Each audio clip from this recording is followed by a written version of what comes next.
Ladies and gentlemen, welcome to New Japan Pro Wrestling New Beginning in Sapporo. Live reactions. We've got not 8, which is kind of the usual, but 9 matches on this show, including a Prove It match for Katsuya Kitamura. We've got the we do. We have the never openweight 6-man tag titles on the line and our main event Intercontinental Championship match, Tanahashi Suzuki. John, let me know how you're feeling, my friend. Brother, it's fucking Suzuki competing for the Intercontinental Championship. I feel like a kid on Christmas. I actually went back. I thought you were going to say, I feel like a kid on crack. That too. I mean, knowing me, that's not surprising either. But I will say, man, I've gone back. I've watched Suzuki's matches with Tanahashi back in 2012. You know, their one main event at Wrestle Kingdom match. I want to say that was Wrestle Kingdom 4. And then one match that they had in October. I don't know what show that was. Tanahashi won both of those matches. I'm looking for Suzuki to reverse the trend. And given that Tanahashi's got that torn bicep, now's as good a time as any. And as far as the rest of the card goes, you know, I'm very much looking forward to it. But for me, I made no bones about it. I'm not going to front about it. It's all about the main event. It's all about the Intercontinental title. I'm hoping Suzuki can nab that championship. Let's do this shit. All right, ladies and gentlemen, we do have New Beginning in Sapporo 127. I want to make sure you guys get that right because it is the first of the 2 shows. This aired on Saturday. We have it pulled up on New Japan World, and we have our video set to 12 minutes and 30 seconds, basically just staring at this Greek god that is Katsuya Kitamura, his gigantic muscles all over the goddamn place with his badass vampire fang mouthpiece going on. God, Kitamura is awesome. We do have our players set to 12:30, and we will be hitting play after I do a 3, 2, 1 countdown and then say go. If you're all ready, I'm going to get into this. John, are you prepared for this? I'm prepared for this, brother. All right, ladies and gentlemen, let's get into this. 3, 2, 1, go. And there you see the big man popping his pecs. Yeah, pec popping. A little bit of an intimidation game, if I had to guess, by Kitamura. Of course, you know, beating Elgin would be a huge victory for Kitamura in more ways than one, because, you know, 1, Elgin is a hoss himself, so it's kind of like establishing that superiority. But 2, Elgin is a former Intercontinental champion. So Kitamura, you know, could lay claim to that. You know, maybe get himself in the title hunt in the future. I mean, we do have an Intercontinental title match main eventing tonight. Nice checking of the chop early by Kitamura. Absolutely, yeah. And this is the second of Kitamura's 7 matches in a 7-match trial series. The first of which was against Switchblade. He lost that. That was on New Year Dash. We've got this one, and then I believe on the second New Beginning in Sapporo that we will be live reacting to on Thursday. He's going to be going one-on-one with Juice Robinson on that card as well. Now, brother, I got to ask you something about these trial matches, these 7 trials that Kitamura is undergoing. Is this typical for young lions? Like, if he goes through these 7 trials, does he graduate? Is it like a ranking to see where he falls within the New Japan system? Or is it just like a pride thing? I think it's more of a pride thing. I'm not 100% sure. I've never seen it happen before, but we've only been watching New Japan for about 4 years now, so I'm not exactly an expert on the subject matter. I'm also seeing he is also slated to face Yuji Nagata on the February 10th show, the New Beginning in Osaka. So that'll be his 4th match. So we're already up to 4 at that point. I'm curious what his final 3 matches are going to be against. Do you want to try and guess? You know, I wouldn't be surprised if he got in there with Tanahashi being the old ace, maybe testing out the new guns. And oh, nice chop there by Elgin. Kitamura misses wildly, and Elgin goes right back into the side headlock. So he's kind of flustered Kitamura a bit, but Kitamura there with the power. Nice suplex to escape there. Yeah, Elgin is a large man for New Japan. New Japan's average guys are around like the 215, 220 weight range. Elgin is closer to 245, maybe even 250. You talked about those trials, partner. Maybe Ishii would also have a match with Kitamura in the future, too. And I was going to say, I'm thinking the final 3 matches, if I had to guess. Now, these could be posted somewhere online, and they could already have all 7 matches lined up, and I wouldn't know about it. But if I had to guess the final 3 matches, since we already know he faced Switchblade, here he's facing Elgin, next is going to be Juice, and then Nagata. I'm going to say the final 3 are going to be against YOSHI-HASHI, Makabe, and Tenzan. What a deadlift German there by Elgin as Kitamura staying in it. Yeah, it's not a bad guess, partner. And I'll tell you what, I mean, we're rounding out January here. We're in late January at this point. The next New Japan show we'll be covering will be in February. My mind is already on the New Japan Cup in March. New Japan's got some significant events coming up. And, you got to figure for Elgin, even though he's part of Kitamura's trial, Elgin can't afford to lose here because, you want to get that standing. You want to be a part of these big events. You want to get in the title picture. I mean, Elgin's already had his time with the Intercontinental title. I know he wants to be IWGP heavyweight champion. Everybody does. Nice forearm there by Kitamura. So every win here matters, whether it's against a young lion or a seasoned vet. You want to be in the upper echelon of those rankings. Now, Kitamura with another forearm there, but Elgin responds, alternating forearms here to the face. Oh my God, what a strike. Kitamura goes down, lateral press. Kick out there.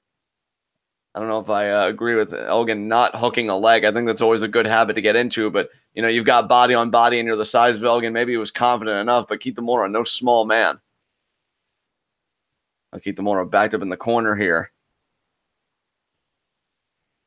I mean, so we know, right, that he's already lost to Switchblade, has Kitamura. But if he could still come out of these 7 trials with a winning record, I think that'd be very impressive to New Japan officials. Oh, Elgin missed wildly. I don't think there's any way. I honestly don't think he's going to even get a single win because he is facing all established New Japan veterans, and he is still a young lion. I mean, here's the thing. There would have been a time where I would have said, well, maybe he'll beat Juice. But I feel like Juice has had such momentum as of late, and he's really come into his own that I'm inclined to agree with you even there. These two battling for supremacy over the suplex. Oh, and look at that. Kitamura won. Kitamura won the struggle, and you could even see he feels like he won the match. I did it. I suplexed him. Actually, now that I think about it, because he just got him up for that suplex, that kind of reminded me, Kitamura has been using the jackhammer as his finisher when he does win matches, which is rare and usually only against young lions. I also heard, though, a rumor that New Japan wanted to bring in Goldberg to wrestle a few matches. So I wonder if they would do that and kind of use him to pass the jackhammer onto Kitamura. It'd be cool if, like, Goldberg, kind of managed Kitamura every couple of matches or, like, tagged with him even. Like, Kitamura and Goldberg in a tag team would be very interesting. It's kind of like a mentor. Oh, yeah. Imagine that in World Tag League in December. Yeah. Oh, what a gut-wrench suplex by Kitamura. And see that, I'm telling you, this guy, Kitamura, I think has so much unrefined potential yet that when he grows into his ability, he's really going to be a tour de force here in New Japan Pro Wrestling. Fireman's carry here. Elgin slides out. Goes him into the corner. Elgin charges. Nice forearm by Elgin. Yeah. Elgin on the top rope. Nice drop kick there from Big Mike. Now Elgin maybe looking to put this away here. We know he likes the buckle bomb. And then the spinning power bomb, but he's not thinking about that just yet. Oh, Elgin. Falcon's arrow. I'll be honest, at first I thought it was Oh, that was close. Kitamura just getting the shoulder up. Even Elgin shocked. No, Kitamura staying in it here. Now Elgin's got him by the hair here. Is it going to be the power bomb? No, Kitamura stuffing the attempt so far.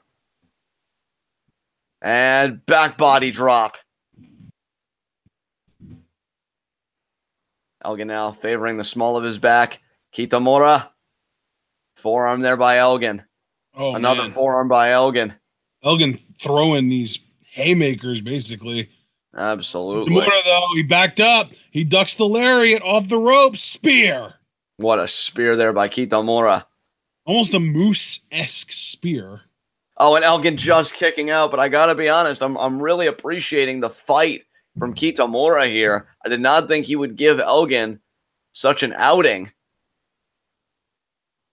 Oh, could it be the jackhammer? The expression changed. Oh, but Elgin blocking. Yeah, Elgin, I think, sensed it was coming. Elgin driving Kitamura into the corner there. Nicely done there. Now Elgin creates some distance. Kitamura, though, still looking at Elgin. He's about to charge out. Yeah, he charged out, but Elgin caught him with the lariat. He did. Staggered Kitamura. Kitamura firing up. Elgin left arm lariat, the discus lariat, too. Kitamura still. Oh, and now Elgin takes him down. Third layer there. 1, 2. Still only a 2 count, though. Very impressive heart from the young lion. Oh, but Elgin, you see there, sense of urgency is overtaking him. And can he get it this time? He does. You know what precedes this? The spinning power bomb. And there it is. That's going to be it. That's it. 2, 3 count. You fought well, young man, but in the end, Michael Elgin is a vet. He's been here. He's not only has he been in pro wrestling for well over a decade, but he's been in New Japan for years now too. Kitamura hasn't even been in New Japan for as long as Elgin has been, much less wrestling. Yeah, I mean, Elgin, the veteran, that experience coming into play, knew the jackhammer was coming, got his leg around, great defensive maneuvering, then was able to really unload offensively with the buckle bomb and then the spinning power bomb. It was academic. You could have counted to 100. Kitamura has nothing to be ashamed of. Like I said, this is a man that when he grows into his abilities, when he matures in the New Japan system, he'll become a tour de force in due time. Also, you know, I gotta respect it when people say, oh, Kitamura, he's like New Japan's Brock Lesnar. To me, he's more like New Japan's Batista. Yeah. I'll tell you, this guy, I think, has all... It's also worth noting that even though he has only been wrestling for a little less than a year now, he is already 32 years old. He started wrestling at 31, so that's a big reason why I did the old Batista comparison. He was another guy that got into wrestling a little later in life. Right, a little on the older side, whereas opposed to Lesnar, where, you know, we got him when he was very young. Yeah, I think he came in WWE when he was like 23 years old. Exactly. And now, what's our next matchup, partner? Our next matchup is a 10-man tag team match. We've got Liger, Tiger Mask, Kushida, Tenzan, and Nakanishi versus 5 members of Suzukigun. Taka Michinoku, Taichi, Desperado, Kanemaru, and Iizuka. Hey, you know, I'll take a small dose of Suzukigun before the main event for sure. That's fine with me. And I love it. I love this faction, and I'll be rooting for them. I always root for them, so we'll see if that all works out. Miho Abe. And now, you know, she part of Suzukigun as well. She's with Taichi, I believe. Yeah. And we're awaiting the arrival of Taichi. Miho kind of giving him a grand introduction. Very grand. This is elaborate as hell. Yeah. I had to choose my adjective there wisely because it could have been either elaborate or just convoluted. Either way. And now there is Taichi. Oh, is that a microphone? I thought that was like a cane, but it's a microphone. That's cool. Yeah. Taichi, man, he's really feeling himself tonight. He really does just think that he is like this main event level talent just waiting to get an opportunity. Yeah. There's Iizuka! And there's Taka, his caretaker.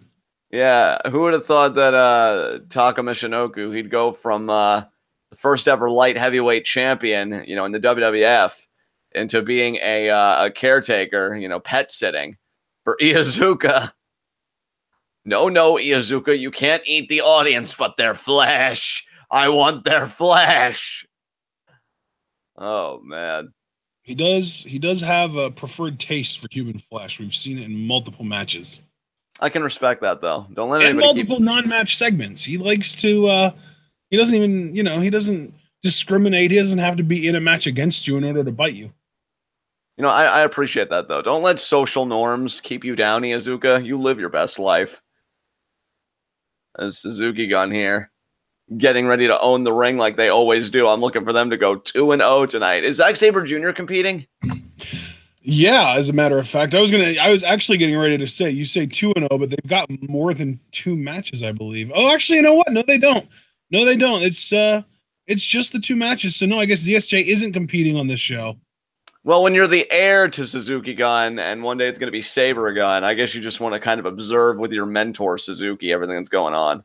Do you know why I think I thought that ZSJ was on the show? Is because I did type his name last night, but it was for Progress, not this. So there's a little spoiler for you guys that are fans of the channel and not just here for New Japan coverage. Well, there you go.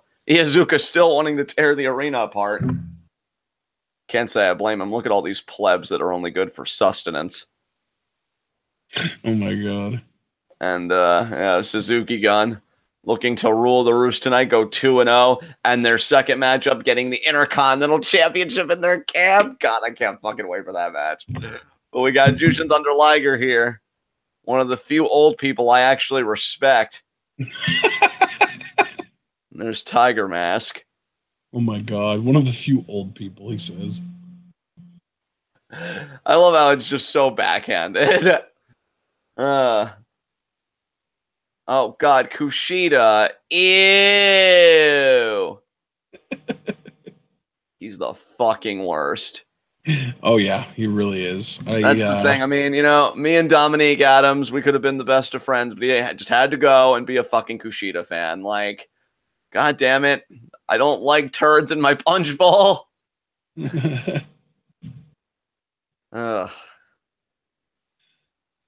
We do have a few people in chat. Kid Kogi did say that he expects Kitamura to lose a lot of his Trial of 7 series, but then probably go on excursion to Ring of Honor. See, I would have suggested an excursion to either somewhere in Europe or CMLL. Yeah, just everybody go to CMLL. They'll give you the gimmick that you need to succeed. I know, right? We might need to start watching CMLL, dude. I don't know. Like, dude, I would not be opposed, honestly. Like, honestly, like the thing that makes me really suspicious is like I want to be like, oh yeah, people that watch CMLL really do think it's the best, but then like so does everyone that watches Ring of Honor and TNA and WWE too. So it's really hard to say. Right. Well, I mean, here's my thing, brother. What it comes down to for me is if we gave What Culture Pro Wrestling a chance, and if we gave AAA a chance, I think we could give CMLL at least one video in the future. Oh my God, Tiger Bomb already by Tiger Mask. That was quick. Who did he take out with that? Taka? I think so. And now Desperado might be a victim of the surfboard. No, Desperado, no. Dude, Desperado is a ridiculous talent. Like, I know he's in Suzukigun, so they kind of make it out to be like he's this sort of, you know, outlaw brawler, but he is an insane talent. Oh, Iizuka biting the hand. Yes, rip those fingers clean off the bone. Yeah. Yeah, digital violence is the best violence. And now, oh, Taichi taking out Liger. That's what you get for leaving the home, you old fuck. I'm sorry. I know I said I respected him earlier, but I lie a lot. And now Miho with the slap. That's John's catchphrase. I lie a lot. Yeah. God, that's so concerning. And now Iizuka with Tenzan here. You've got this, Iizuka. See, now that he's eaten Liger's fingers, he's all fueled up. Now he can't be stopped. Now he's taking the guardrail. Yes! Oh, dude, can you imagine? If I'm Tanahashi, I'm sweating bullets right now because these guys are doing all of this, and Suzuki's even worse than all of these people put together. That Intercontinental title is in such jeopardy tonight. How are you breathing, asshole? Oh, wow. You pulled that out already. I thought you'd at least wait for, like, the semi-main event. Well, you know, Tenzan was holding his throat, and you know what? That's what you get for thinking that you can sport a hideous fucking mullet, you joke. And now, Nakanishi, yeah, tranquilize the goddamn bear. Be the bear trap. Yes, look at the dominance right now of Suzukigun. Suzukigun, a.k.a. Cobra Kai. Exactly. Yes! Gouge those eyes out. Fuck your vision, bitch. Yes! Oh, God. I love being an asshole. And now Taichi in the opposite corner. Oh, Liger went for the palm strike there, the shote, but... Yeah, how does it feel to do offense to air? Oh, man. Taichi getting hyped off with the trunks. How do they land on the ropes perfectly every single time? How talented is this man? Because Suzukigun epitomizes finesse. Yes. Is he going after the mask? Show that uggo face. Show that wrinkled ass face. Damn it. Iizuka with the tag. Pounce on him. Pounce on him and eat his face. Oh, you could say that Suzukigun is out here dripping in finesse. Absolutely. Yes. Yeah, look at him. Look at him. He's biting the scalp. The scalp. Nothing is safe, Liger. Nothing. Man, he is really feeding into your fantasies between just the cannibalism and the scalp violence. Like, you are all about Iizuka right now. Yeah, you really shouldn't feel safe when we get done here, because I'm really feeling revved up right now. And now Liger with the boot. Oh, he's biting his toes. Yes. Oh my god. It's a good thing you don't have a foot fetish, otherwise you get even more worked up. I appreciate that he doesn't even bother to cook the meat. And now a lariat there by Liger. We gotta watch Raw, I'm telling you. Oh, dude, I'd be so down to watch any cannibalistic content with you, because I've watched like a few documentaries, but those people ain't got shit on Iizuka. And now Ten's on there with a shoulder block. And not the Monday Night Raw variety either. That's not the kind of Raw I'm talking about. There's a movie that came out this past year called Raw about a girl that learns that she has a taste for human flesh. Yeah. And look at Taichi with the Mongolian chops, better than this fucking has been. Oh, and there's the lariat there. Ten's on. Yeah, Ten's on. How does it feel to know that you're worthless? Come on, Iizuka. Don't take this shit. Assert yourself. Assert yourself. He's been asserting himself most of the match. Do you expect him to be dominant the whole time? Yes. Yes, well, that's where you're wrong. Wow. That's cool, bruh. That's cool. Lariat in the corner there. Front face lock. Counter it. Counter it. Counter it. Oh, fuck. And now, two. Nope. I mean, look at his flabby ass. Iizuka could feed on him for fucking days. Let's get to it. You don't want to eat fatty meat. You want nice muscled up meat. You should feed Kitamura to Iizuka. I really thought he was going to bite that face just there. I was getting so excited there for a second. God damn it. And now Ten's on. Come on, Izzy. Yes, yes, yes, yes. Fuck your face, bitch. Mutilate him. No, why? Fuck you, Nakanishi. Oh, he's going after the Nakanishi now. Why is everybody a turnbuckle to this man's George the Animal Steel? There's a mountain bomb. God, this is just... Come on. Come on, Iizuka. Get the tag. Oh, no. No. Oh, fuck me. Here we go. Kushida's ridiculous OP ass is in the ring. He's already hit 2 forearms. Taka tried to reverse a hip toss there, but no, of course not. Kushida has to reverse it. Wow. Taka actually got offense. That's why Taka's a fucking legend. Good on you, Taka. Oh, but now everyone's going to do the old offense train to Kushida, and he's going to not sell it at all. It's what he fucking deserves. Taka Michinoku blazed the trail for your pathetic ass. And now, you got this, Taka. Nice. Super kick. Yes. Of course, everyone in to break it up. I want to see him hit a Michinoku driver on Kushida. That would make my life so fucking complete right now. That would be pretty glorious, I gotta say. Like the collective existence known as Suzukigun. That's right. Take out Nakanishi. Oh shit, Nakanishi though. He's a bull, brother. He's a bull. Oh, fuck this. Yes. Yes. They're about to get double Northern Lights suplex, brother. No. Please don't do this to me, Nakanishi. No. Double Northern Lights release. There it is.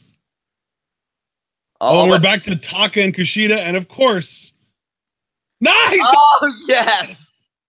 Oh, but no, there's the Kushida. Because if I could take powder to the face, your fingers mean nothing. Handspring, back elbow, like he's fucking Tajiri, even though Tajiri on his worst day is still better than you on your best day, Kushida. And now Liger, cannonball to Desperado.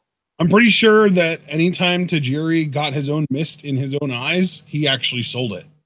Yeah, and now Kanemaru. Oh, he missed in Oh, the eyes. That wasn't good.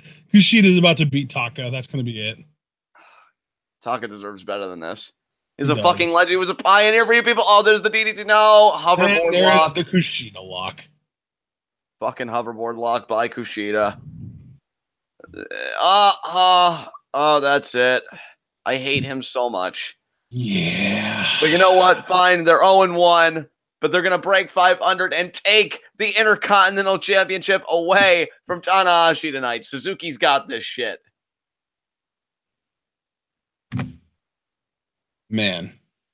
Well, the good news is our next match should be more entertaining because our next match involves Tomohiro Ishii. Yes, he makes and Toru Yano. Yes, dude. They're on a team together, but they're facing the Bullet Club, but it's like the two like middle guys of Bullet Club. It's Takahashi and Chase Owens. But that's okay because it's still Ishii and Yano. Dude, I'm telling you, I still hope that Ishii wins the fucking New Japan Cup in March. I really want him to get to that next level, man. Yes. All of my yes.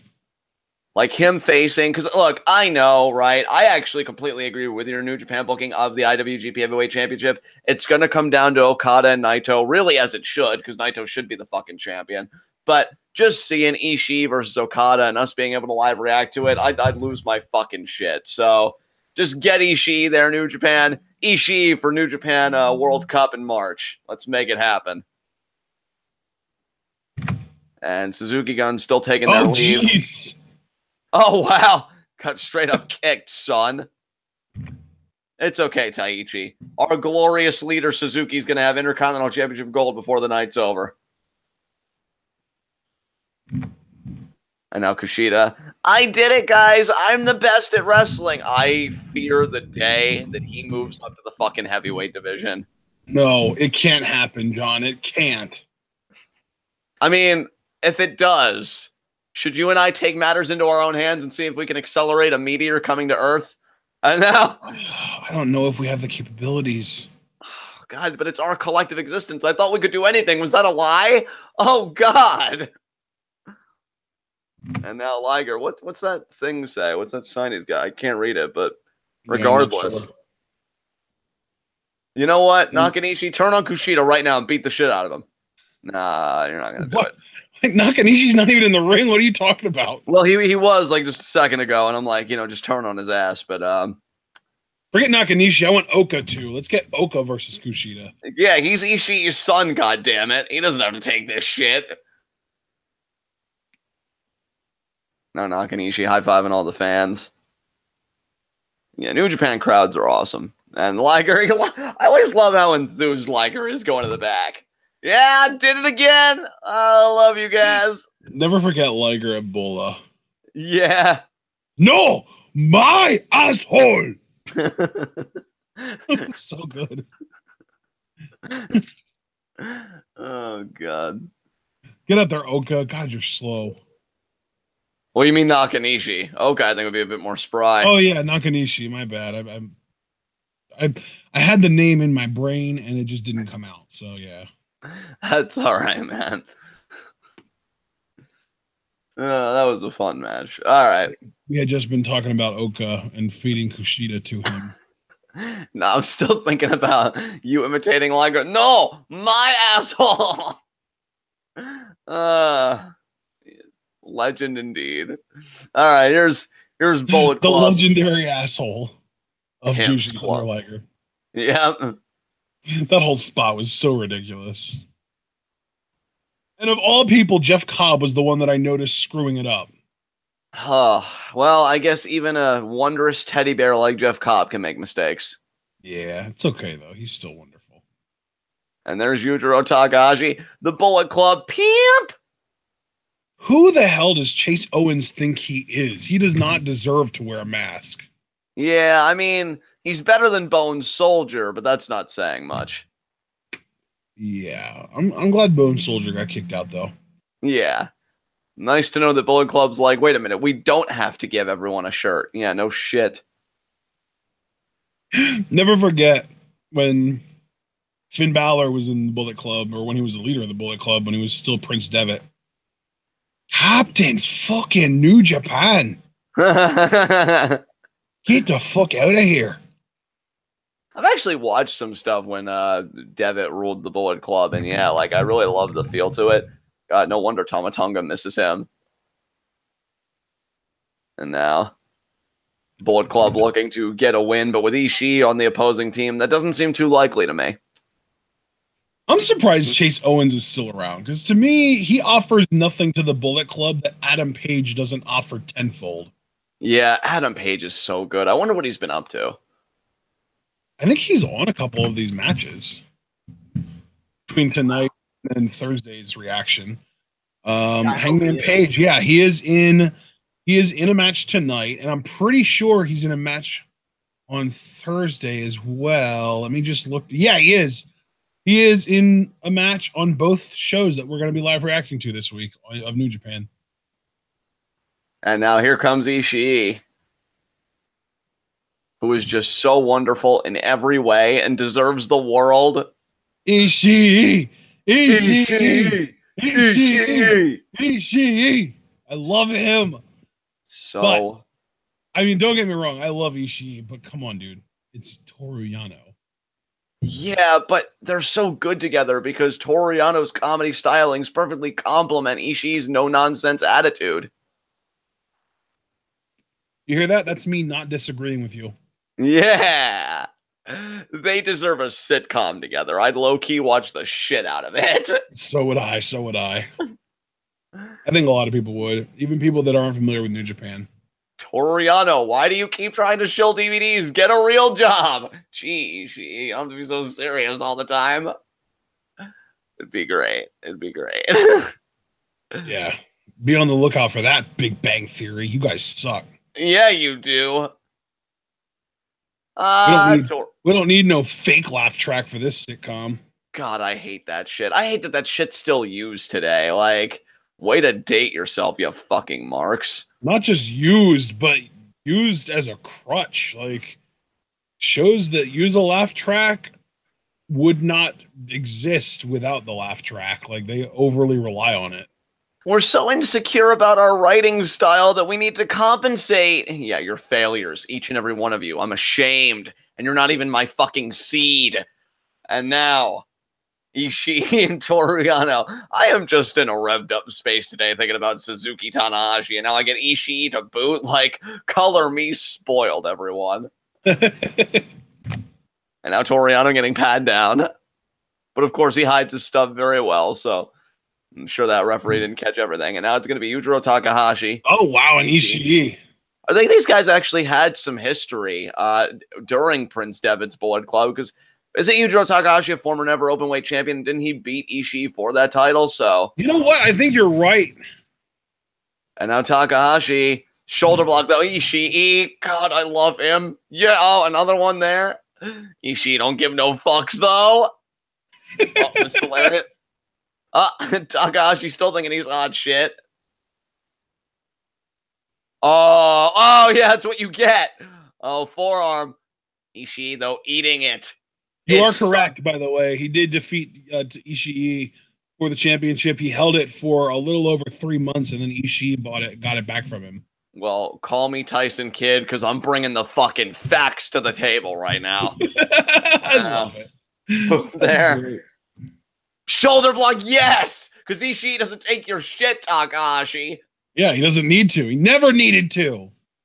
God, he's so superior to everyone in this match, except maybe Yano, because I can acknowledge how fucking great he is, but Ishii's so good. See, I'm the biggest Yano fan you're going to find, and Ishii's a way more talented performer than Yano. Look at Ishii showing his back to Owens because it's what he deserves, you fucking scrub. I love that they aren't taking Owens seriously. He really does not deserve to be. And now Toru Yano, look at that. The joke period is going against the comedy wrestler. And yes, there is a difference, folks. And Chase Owens with the kick to the midsection. I have pride too. It doesn't matter, Chase. It never mattered. Break. Yeah, hump it. Gyrate, you sexy son of a bitch. And now Chase, oh wow, Chase Owens is trying to imitate greatness. Oh my God. You're not talented enough, Owens. Yeah, he really isn't. Which I feel like is how you started every experience at a wrestling school. And now he's trying to steal Yano's fucker. So is Chase Owens' entire gimmick that he doesn't have a gimmick and he has to borrow it from other people more talented than him? Probably. Oh, wow. Look, Takahashi, little bitch bag, kicking Yano in the face. Yano's so much better than this. I'm sorry, but come on. He is. This is some bull So is crap. Ishii. They both deserve better than this. Yeah, why are they competing against, like, LIJ tonight for the heavyweight tag titles? You know, that would have been... Or if they had to compete against the Bullet Club, why aren't they competing against, like, Fale and Yujiro at the very least? I know, right? Fucking Chase Owens. Christ.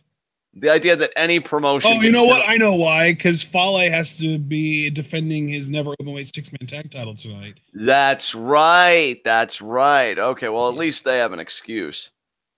And there's a thumb, I think, to the throat. You didn't even have it taped. That's worse than a Samoan spike. God damn, Chase Owens, you're horrible. And now... Dude, the right there. Spike was the lamest finisher ever to me. You know what? I mean, I agree with you just, like, aesthetically, but at least, like, Umaga's presence and stuff to me made it believable. But this fucking scrub, like, Jesus Christ. Yeah, that's a good point. And now Yujiro, shot to the head there of Toriano. This man has DVDs to sell. He doesn't have time to sell your offense. He's got Toriano by the hair there. Snapmare takeover. Man, I can't wait for Ishii's hot tag. There's a nice leg drop there. Oh, kick out. Attaboy, Yano. Stay in this thing. That's right, Yano. Careful, Ishii. They're probably just going to try and boot you off the corner again because they're terrified of you. And that's now, true. Yeah, that's definitely true. Oh, stomp right there by Yujiro. Just stomp in the midsection. Oh. Over and over, man. That cannot feel good. No, it doesn't. Oh, look at there. Tokyo Pimp. Oh, he did it. He's a part of it. He's part of it. And now Yujiro. Oh, just slapping Toriano. That ain't cool. That ain't cool. A man's got to make a living, all right? And now he's got Yujiro by the hair. Oh, but Yujiro. Another kick. It's actually, oh, could be a fisherman. Buster. No. Oh, now biting. What the hell do you think you are, Iizuka? Biting the thumb. He's been doing that for years, dude. That is true. And now grabs him by the hair. Yeah, like that's not a new thing that he does. Yeah, all these fucking people, like, you got to get Nomdar, Takahashi, and Iizuka in a room together. And now. Oh, yeah, that's right. Dar does the biting thing, too. I forgot about that. Oh, checks. Look at oh. God damn it, Chase Owens. That's right. God damn it, Chase Owens, indeed. Off the ropes. Shoulder block, but Ishii. Yes. Ishii. Power slam, baby. Power slam. That's what I'm talking about. Your future New Japan Cup winner right here, people. Chop. Do it again. Yes. Chop. Forearm. Chop. And now he's going to whip. No. Oh, God damn it. And now, Chase Owens. And, oh, my. Yeah, fuck off. Oh, but Ishii ate it. Oh, fucking eye rake. Hammerlock. Lariat there. You know, Chase Owens seems exactly like the kind of guy that Ella would be a fan of. I know, right? He's so dreamy. Chase Daddy. One day Ishii will get the vindication he so richly deserves. And now, back to like double team. Why is Ishii eating so much offense? I don't understand. This isn't okay, people. And now Chase Owens back here with Ishii. Come on, Ishii. Just snap off a brain buster and send us home happy. Right? Oh, Mr. Lariat. God damn it. Ishii goes down to one knee. Oh, my God. When did Chase Owens get so OP? I'm not friends with this. Oh, my God. That was way too close for comfort. What the fuck? KUSHIDA? I know, right? The hell, man. Oh, he's going for a double. Oh, he's going for a package power bomb or pile driver? Oh, Ishii's going to counter it, though.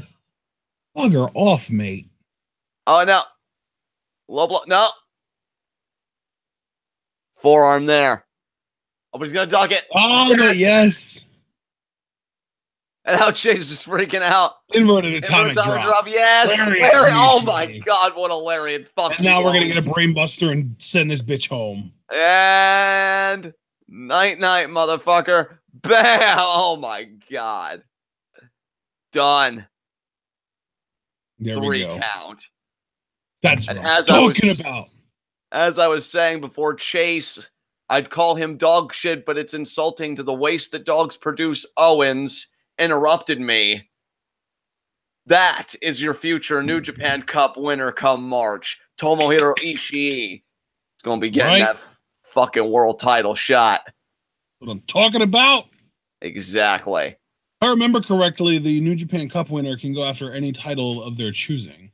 And I would hope that he would choose the world title. But if Ishii chooses the Intercontinental Championship, whether it be Tanahashi or Suzuki. Dude, Ishii, Suzuki, if Suzuki wins, or Ishii, Tanahashi, either way, I'm excited. Absolutely. I'm rooting for Suzuki hard, though, I got to tell you. Oh, absolutely. Fuck Tanahashi. In this one case, because he's going against Suzuki, like, fuck Tanahashi. I respect him. You're going full-blown, like, anti-Tanahashi. Yeah, anti-Tanahashi, Johnny Scumbag to the max, baby.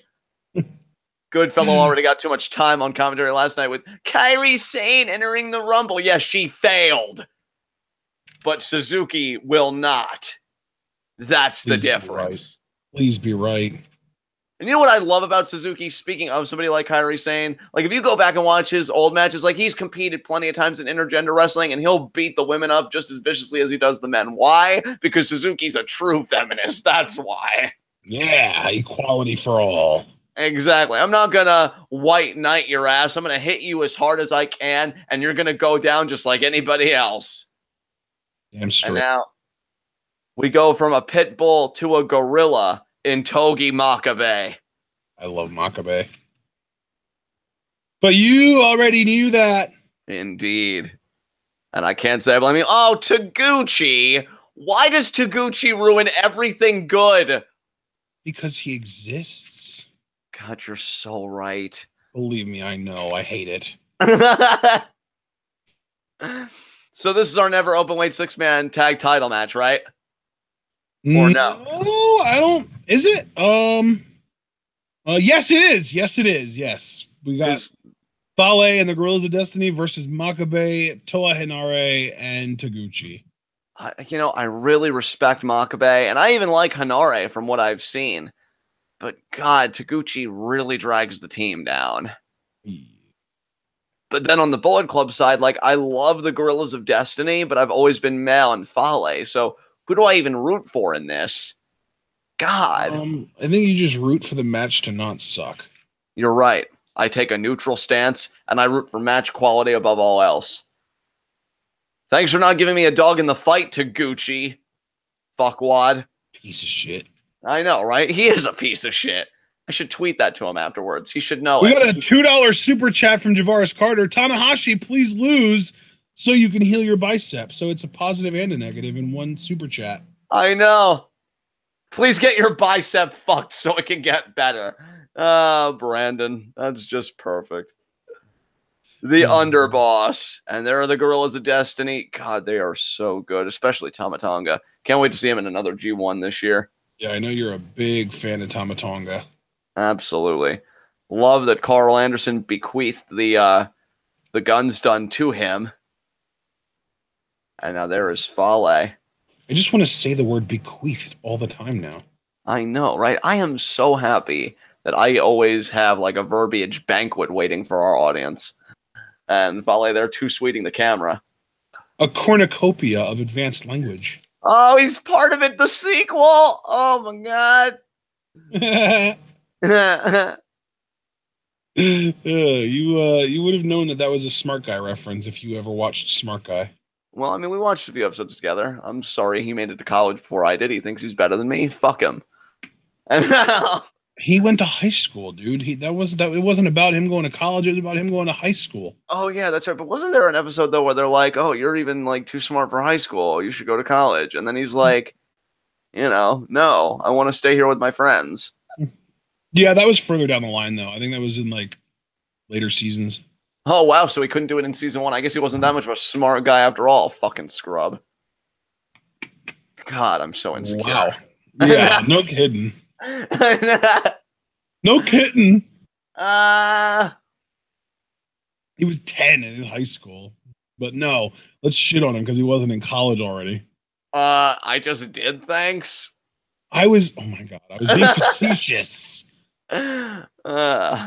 Is that the right word to use there? Facetious? I mean, probably. You have been getting better with your verbiage lately. I've been low-key impressed. I blame it on you. Hooray! But wouldn't that make me, in this weird, rare instance, a positive influence? No. Oh. I see. That can't happen. Even when you think it's happening, it's not. I thought you were going to say, even when it is happening, I can't admit it. And now Tongaroa taking the song. Oh, break him! Break him! Yes! You don't deserve nice things, Taguchi. Those weren't nice. Did you see the way they bent? Those things didn't even break. That's cheap plastic, man. Yeah, fuck him. And what's that armband that he's wearing? Like, is that like the insignia of his club? Maybe he just donated some blood or something. I guess. What, you think that just because you did something good that I'm going to lay off of you, Taguchi? No, fuck you. And your ass. Dude, I love that Tongaroa just doesn't give a shit. Tongaroa there just kick right to the midsection. Now Irish whip there to Taguchi. And ass immediately, but Tonga eats it. Oh wow. God. Yeah, he's ready for you. Another one. He eats it again. God, I got to put... oh, come on, Tongaroa. Oh, and now Taguchi. Come on. And there's the inverted atomic. Yeah, I've got to put James in touch with Tongaroa because apparently they both like to eat ass. So there you go. And now, Irish whip. Oh, drop kick. Not a low drop kick there. Look at Taguchi using his feet instead of his ass. It's almost like he's a fucking wrestler or something. And there's the hip attack. Yeah, he does have capabilities beyond just what he's been showing us for years now. Exactly. Oh, my God. And now, mocking Nakamura. You paid for the last time you mocked Nakamura. When are you going to fucking learn? Probably never. The man won the fucking Royal Rumble last night. He's better than you in every way. Oh, shit. His face there was great when he saw Tama Tonga behind him. And now Tama Tonga. Sure, Tama Tonga would be even more menacing with the face. Oh, and there's the tag to Toa Hinare. Yeah, Hinare here looking to do some damage. Yep. Now he goes off the ropes. Oh nice drop kick, though, by Tonga. Tonga's drop kick is beautiful. Like his existence. And now it's going to be a suplex. Nice float over. Hinare with a quick kick out. Then a leg drop. Another leg drop. All these leg drops. Third leg drop there. What is even happening right now?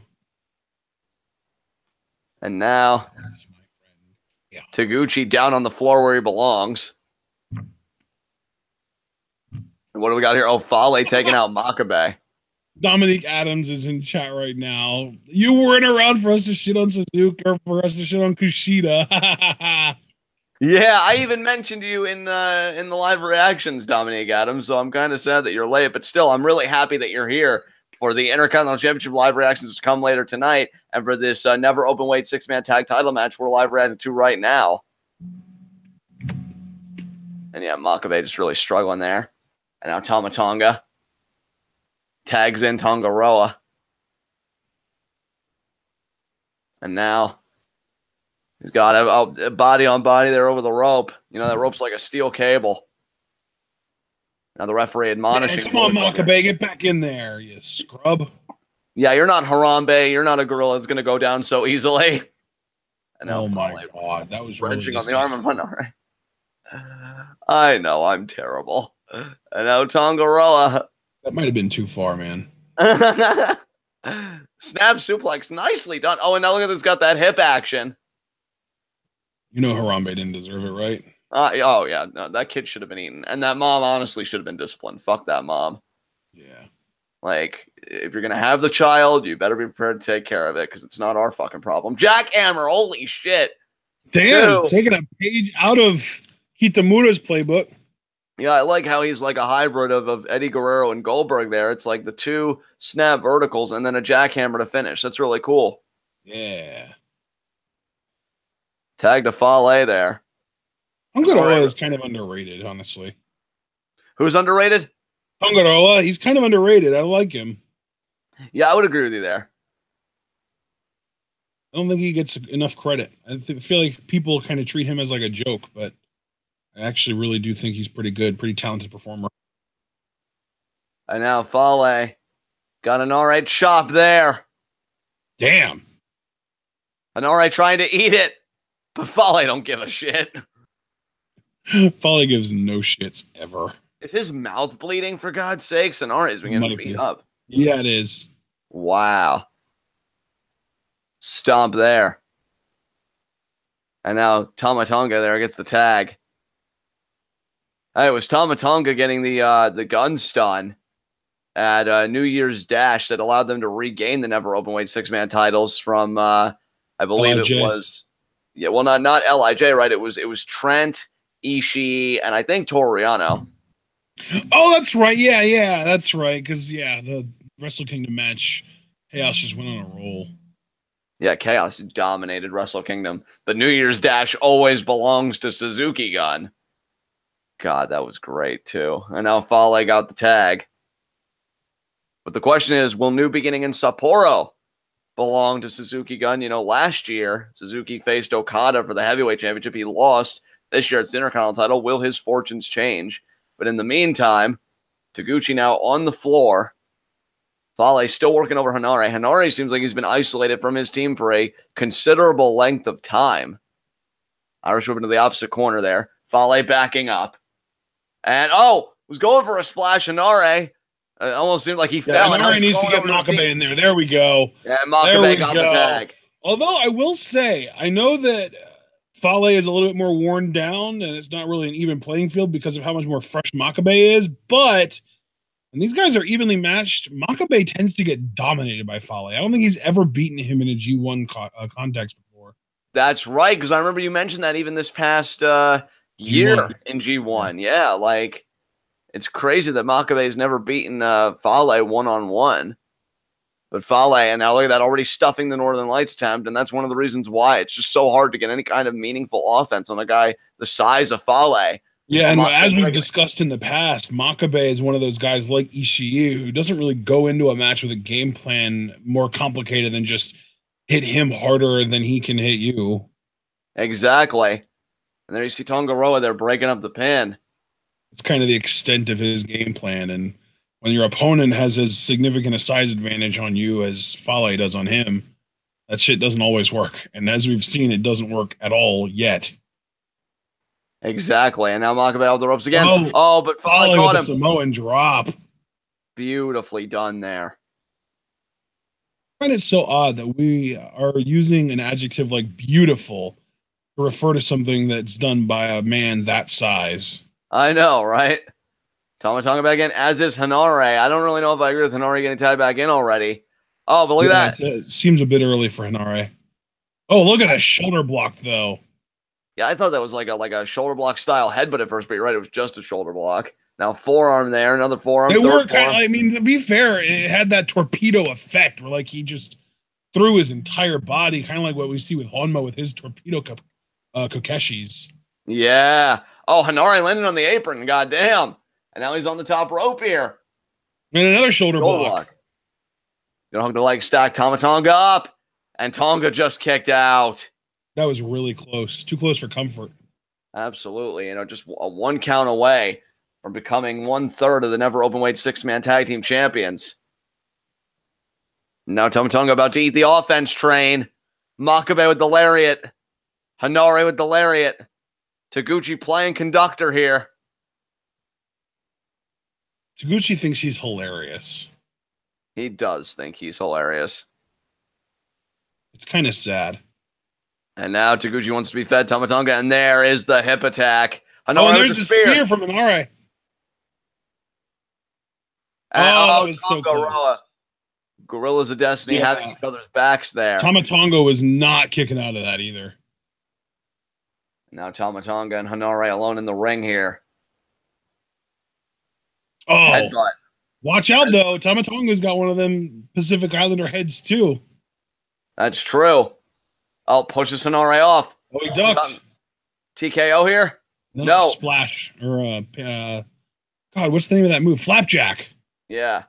Oh, that was close.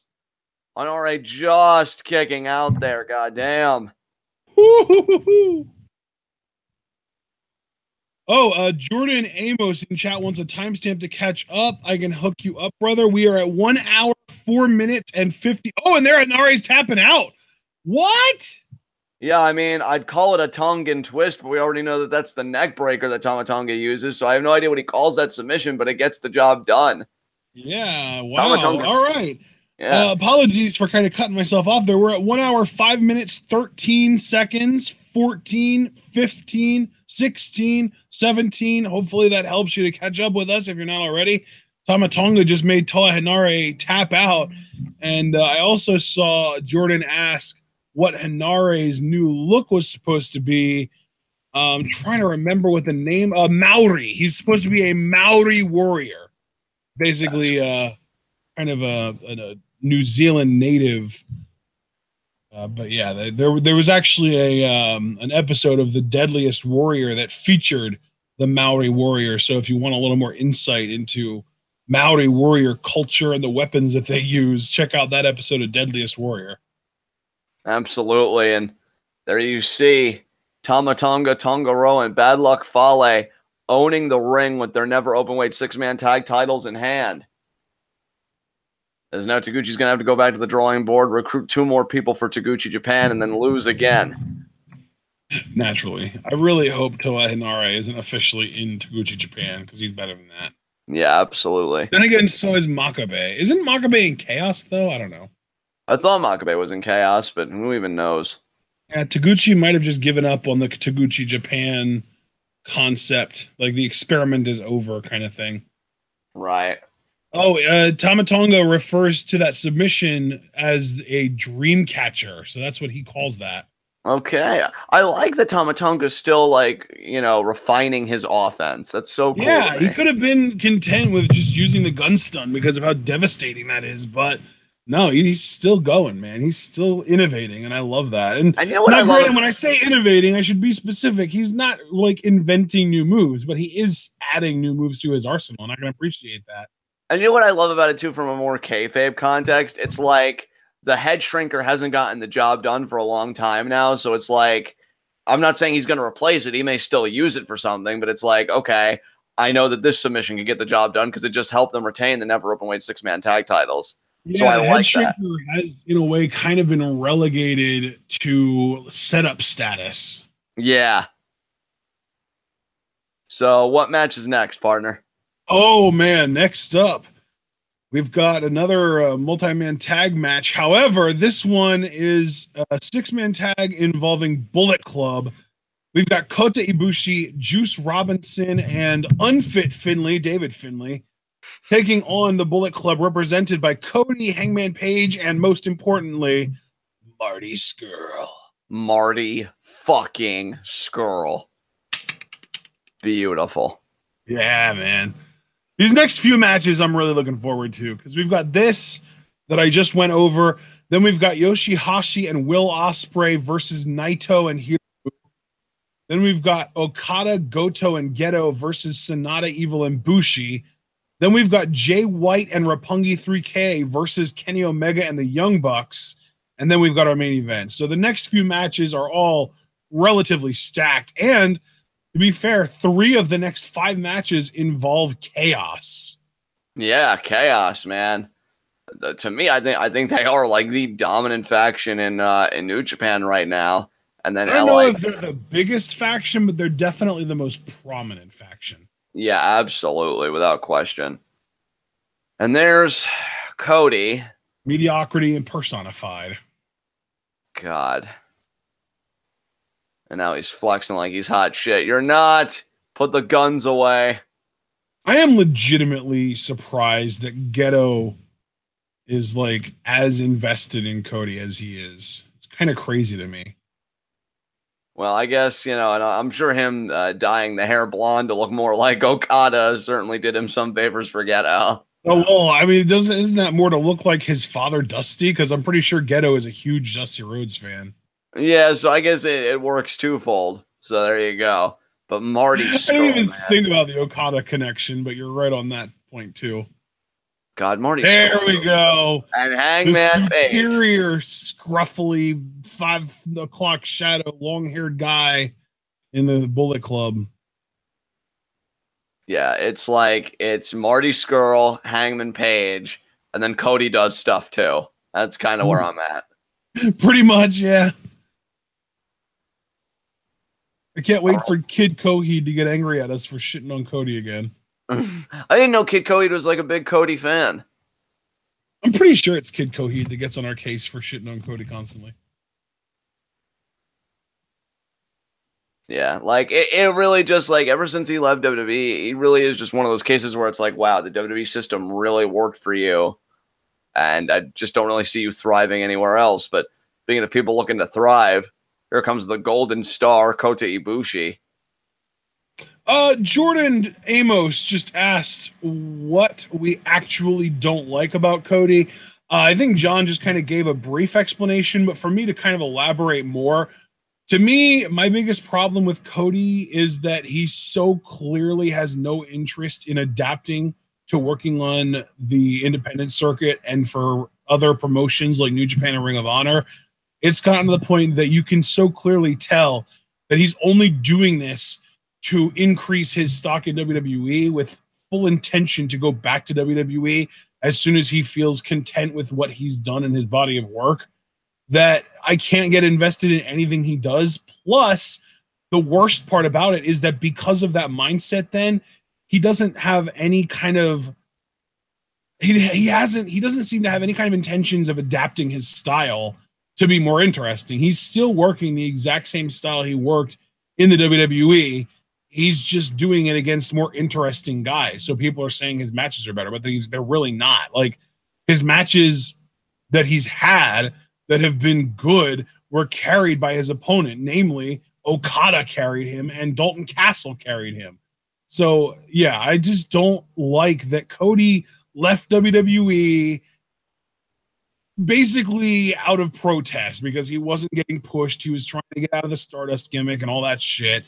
And he's like that rich kid. Like, you ever hear the song Paris by the Chainsmokers, talking about how they were going to escape to Paris to really show their parents that they mean business and that they're not happy with them?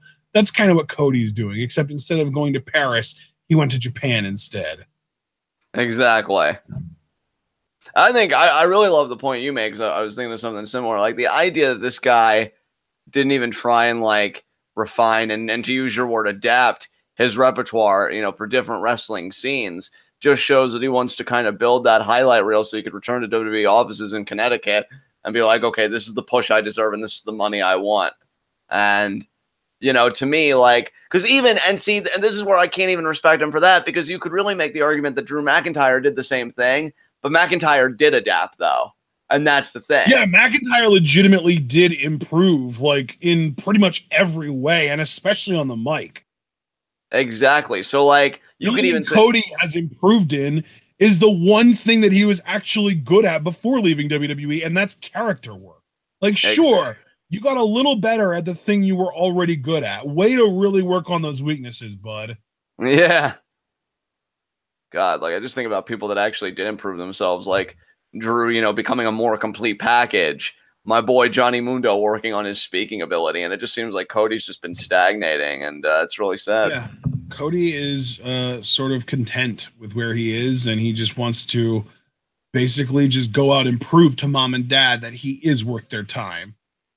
And now Unfit Finley, as you called him, and now Snapmare there by Scurll. Oh, Scurll. I mean, let's be fair. It really is the perfect nickname. He's Fit Finley's son, but he's got the Cassius Ohno bod.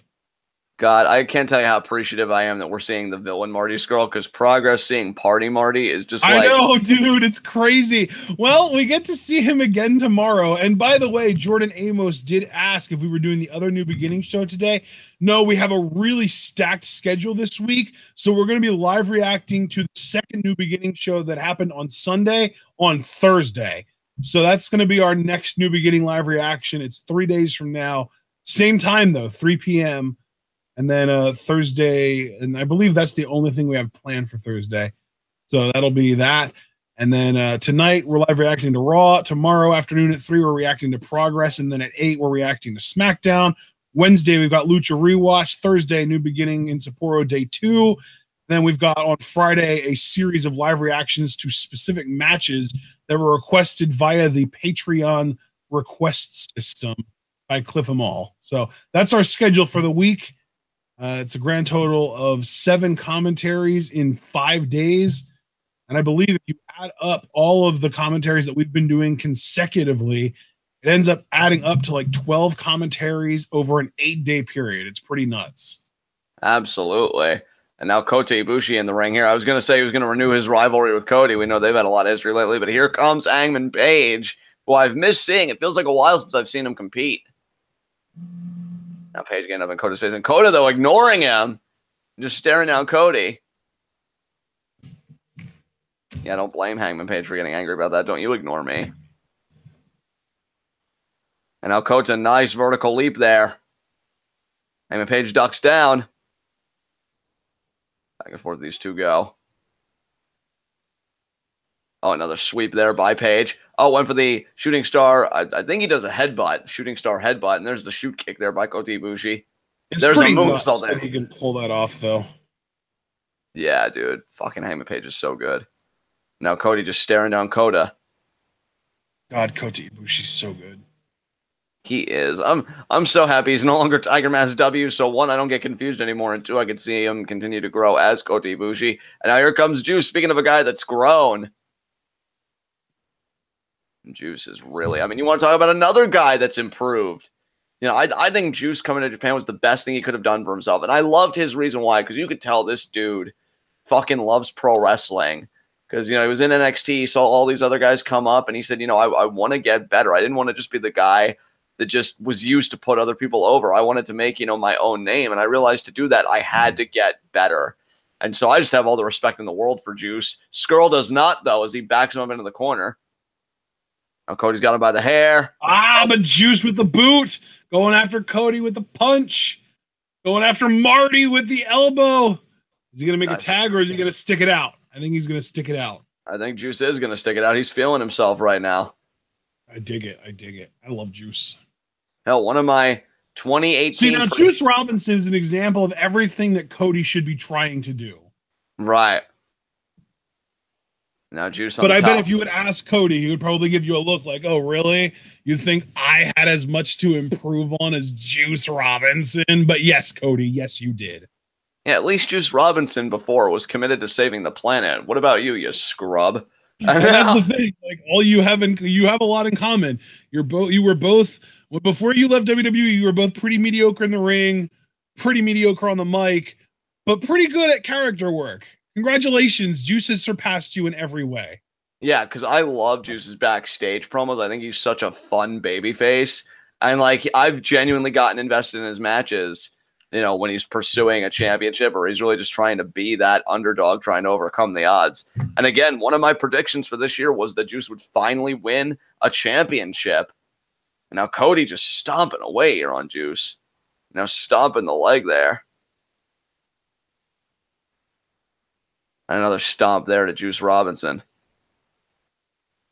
And I just saw in chat, Mets 2128 said Juice will never go back to WWE. I disagree. I think he will.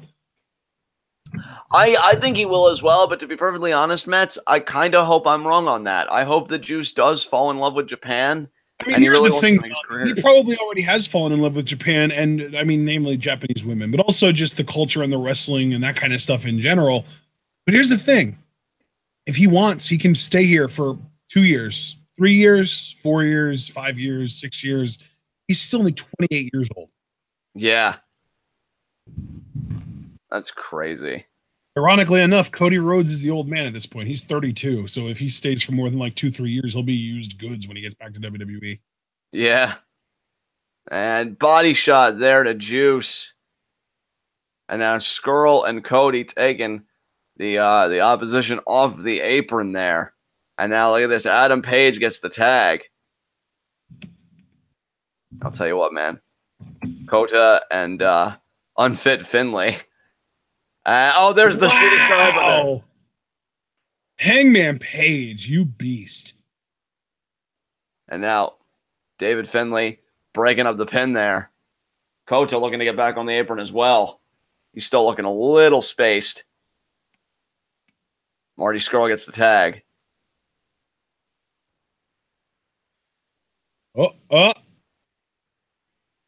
Marty Scurll, What's Marty thinking here? What's he thinking? He's got something nefarious planned. Oh, and now back elbow there by Juice. I guess that was the plan all along. Oh, went for the crescent kick. Uppercut. Nice uppercut there by Marty. Already off the ropes. Juice has him up. Fireman's carry. Gutbuster. Yep, Gutbuster. Good call. Double knee Gutbuster by Juice. Is that a regular move in Juice's repertoire? Yes, it is. Yeah.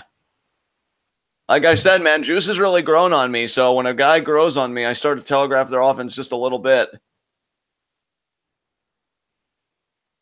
And Cody.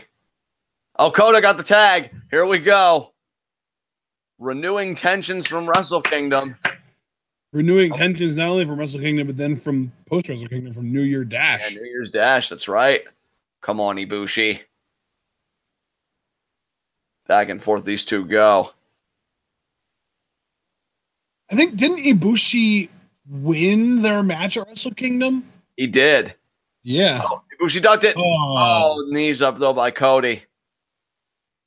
Off the ropes. Went for the drop kick. Ibushi dodged. Went for the shoe kick. Cody dodged. Shoe. Oh, my God. Corkscrew moonsault from Ibushi from a standing position. That's crazy. He's crazy. I feel like when you just talented. What's always amazed me about guys that can do that is I feel like when you do a standing variation and you jump, you don't stay in the air that long. So to get that kind of torque and stuff from your body in that minimal time just kind of blows my fucking mind. That is pure, unadulterated athleticism, my friend. What a discus forearm there by Page, and now David Finlay, but he responds with an uppercut. That's David his Finlay too.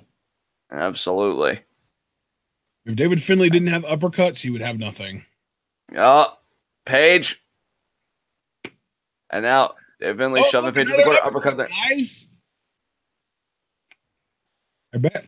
He got booted in the face. Well, that's what you get, David Finlay. Don't be so predictable. Oh, my God, Juice. Sliding lariat exploding, but now Scurll. Oh, no, Marty, why? Oh, he's going to step on the elbow. Oh. I want Marty in G1 so bad. Marty, Ospreay, man. Get all three of the UK guys in there. Marty, Ospreay, and ZSJ again. Oh, dude, absolutely. I mean, ZSJ was phenomenal in his first G1. I hope we get to see him in a second. And Scurll's the one junior. And I want Jeff Cobb in there too, baby. Absolutely. G1 has the potential to be fucking dope this year. Oh, there's a shooting star headbutt on the Finlay. Oh, now Scurll. Scurll going after Ibushi. Misses the kick. Oh, no. He's going to roll through Victor. He'll counter. No, he's not. Drop kick. Oh. Really? He landed on his feet, you bitch. Up. Flash kick. Dodge it. Yes. I love it. Ibushi. I feel so bad, though. The Scurll's face has cannonball. Cannonball there to Scurll. And now Kota Ibushi. Unless is Cody going to move out of the way? Oh, Jesus. Ibushi just got decapitated. He did. God, people need to stop employing that move. We've seen so many miscommunications tonight. Now full Nelson. Oh, and there's another one. Oh, my God. Oh, no. Juice. Not going to get the super kick on Juice. Not right now, at least. Juice. Over the knee. Backbreaker. Now he's holding. Oh, my God. Oh, my God. There's this. Why did Finlay even go for it? He should have known. Like, oh, my God. Yeah, it was weird, really bad. 2? Oh, I thought Finlay would have him there. No, Hangman Page is too competent to get pinned by that. Oh, no. No. No! Oh, that's it. The back-to-belly pile driver by Hangman Page picks up the win on Finlay. Page is so fucking good. Would you like to know the name of that back-to-belly pile driver, by the way? I know you've told me it once before, but it's been so long since I've seen it. Refresh my memory. Rite of Passage. I love it. I fucking love it. Not only is he an awesome talent, he's also good at naming things. Yeah. Notice how he got the pin and not you, Cody, you scrub. Way to go, Adam. His slingshot forward roll lariat, he calls that the buckshot lariat, too. Oh, nice. What championship is that Page has got? He is currently the ROH six-man tag team champion with the Young Bucks. Oh, nice. It's like a different version of the Elite. Absolutely. God, what I wouldn't give to see Hangman Page versus Kenny Omega. Oh, dude, that'd be so fucking good. But like really treated seriously and with Page having credibility, not just like treating him like a joke against Kenny. Right. Because to me, like Hangman Page isn't on the same level as Kenny as like that like overall performer right now, but he's got the stuff to get there. Absolutely, dude. How old is Page anyway? Because I know we've been watching. He's on the younger side. I think he's like 26, maybe. Let me look it up. Yeah, he is 26. That's beautiful. That's beautiful. Because I know we've been watching him for a little bit already, and for him to still be that young, God, that gets me excited. Like, he's so good. Yeah, he's really good.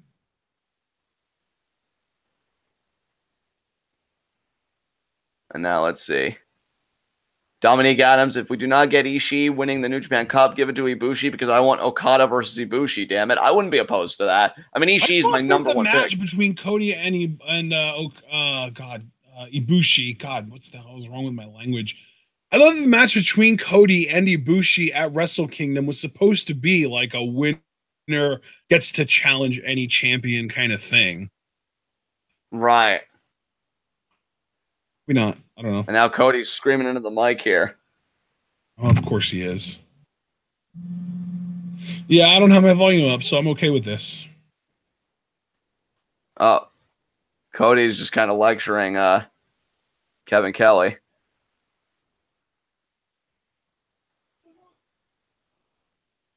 Oh, Cody. Do you know what he's saying? Can you hear him? Yeah, Cody's saying Kenny is the leader of the Bullet Club.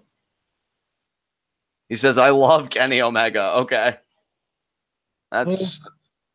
Hey. I love Kenny Omega, he just mouthed. So I guess Kevin Kelly asking about any tension between Omega and Cody. Oh, look at how brother Scurll is.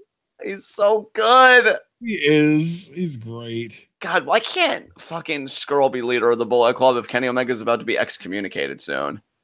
Son of a bitch. Because he's a junior. I know. I mean, we've seen Party Marty. He was bulked up back then, right? Yeah. But of course he had to shrink to become amazing. Oh, man. I don't even mean for that to be insulting because you know I adore Scurll. It's just I know how the wrestling world works. Yeah. Motherfucker.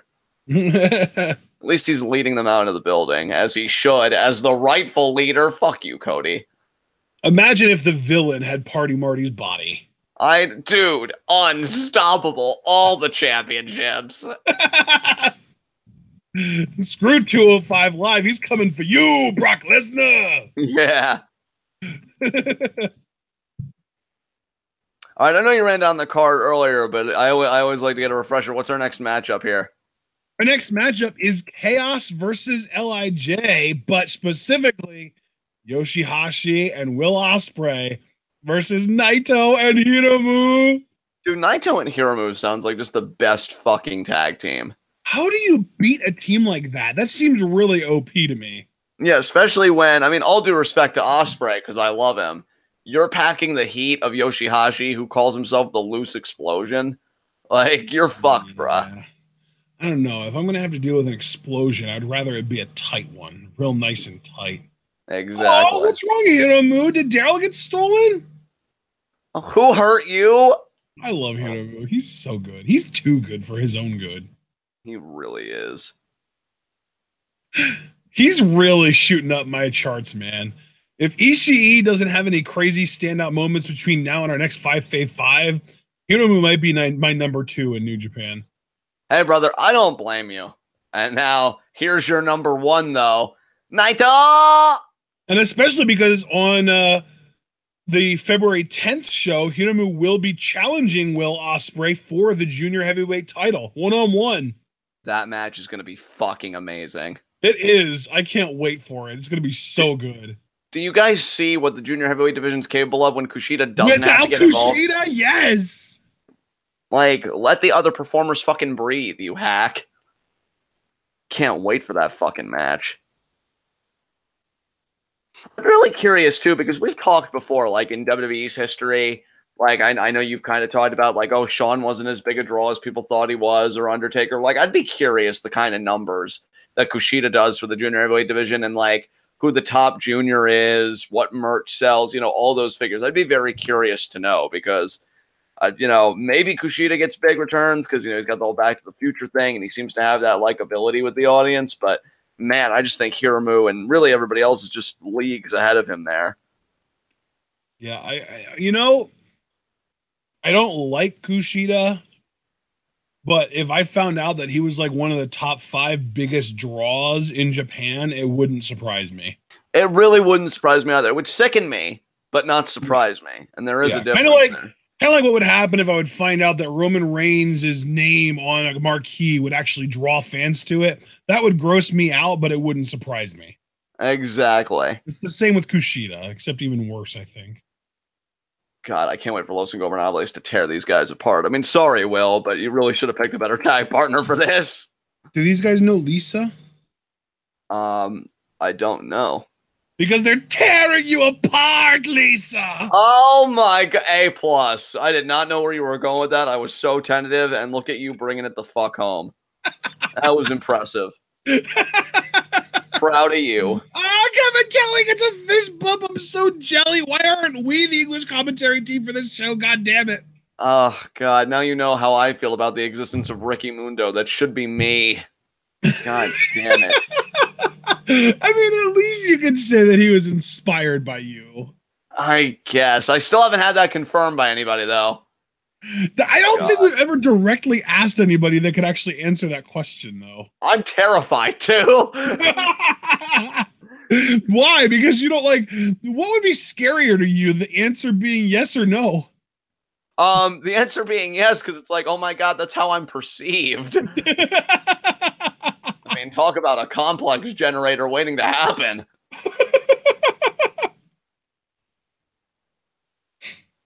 Are you just jealous that he thought to change his last name to Mundo first? No, I mean, even I have boundaries, for God's sakes, man. Have some self-respect. Naito just spit on Don Callis. Yeah, Don Callis' face. You were the jackal. You deserve to be spit on. Exactly. God, Kevin Kelly's got to feel like, wow, I got fist bumped by Naito and you got spit on. I've never been so happy to be me. Aww. Aww. LIJ is the best. God, New Japan's so good. I do worry sometimes about some of their booking decisions, but on the whole, like, what a wonderful group of people. Except for you, Kushida. You're the fucking redheaded stepchild. You can go in the corner while we celebrate all the other children. I saw the Chiefin in chat say that he was wearing his new LIJ hat now, and Naito and Hiromu are on now. I'm curious if anybody in the chat right now has gone to our Teespring and bought a Tranquilo, inspired by Naito, Tranquilo shirt.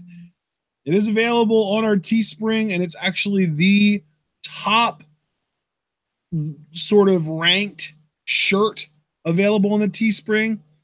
You know, you got the fist and the eye-opening kind of deal there with the Tranquilo. I think it's a pretty cool-looking shirt. I think it's one of the best designs you've had, because I love, too, that it's the Tranquilo while also using, like, the Tranquilo pose. And you can do it if you're an LIJ fan or if you're an Andrade fan these days, because he's on the fucking roll of his career right now. Yeah.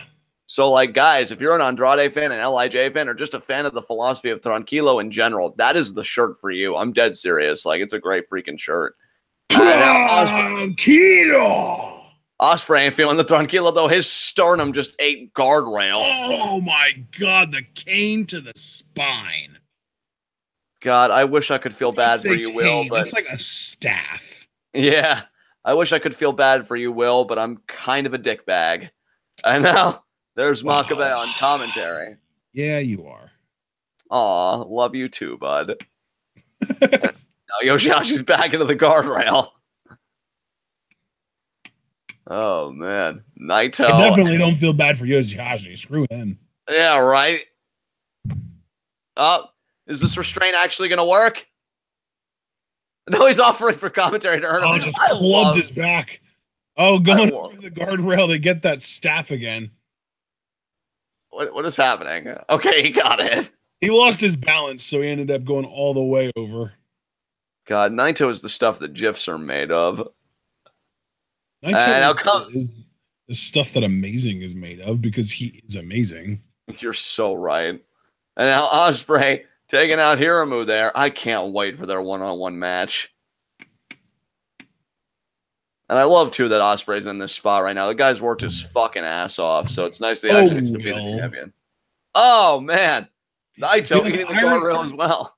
You know, the irony is I almost just said, oh, Will, you're so American. But then I remembered he's actually British, but he does American things because he just did like the Babe Ruth call your shot home run hit, kind of like pantomimed it. Right. I don't think that they're really that into baseball in Japan. Didn't baseball, though, used to be a really big fucking deal in Japan? Was there like a cultural shift and they're just no longer that into it? I don't know. Honestly, I might just be wrong. And that's just, you know, the thing that just happens. Yeah, because I don't know if anybody in chat here is like really immersed in Japanese culture. I know I have a few friends who are, so maybe I should ask them about that later. But for right now, YOSHI-HASHI got Naito up. Knife edge chop there. And now Naito in enemy territory here. Kick to the shoulder. Damn. And now YOSHI-HASHI just stomping away on Naito. Now he's kind of surveying the damage. You're going to pick him up. Chop again to Naito.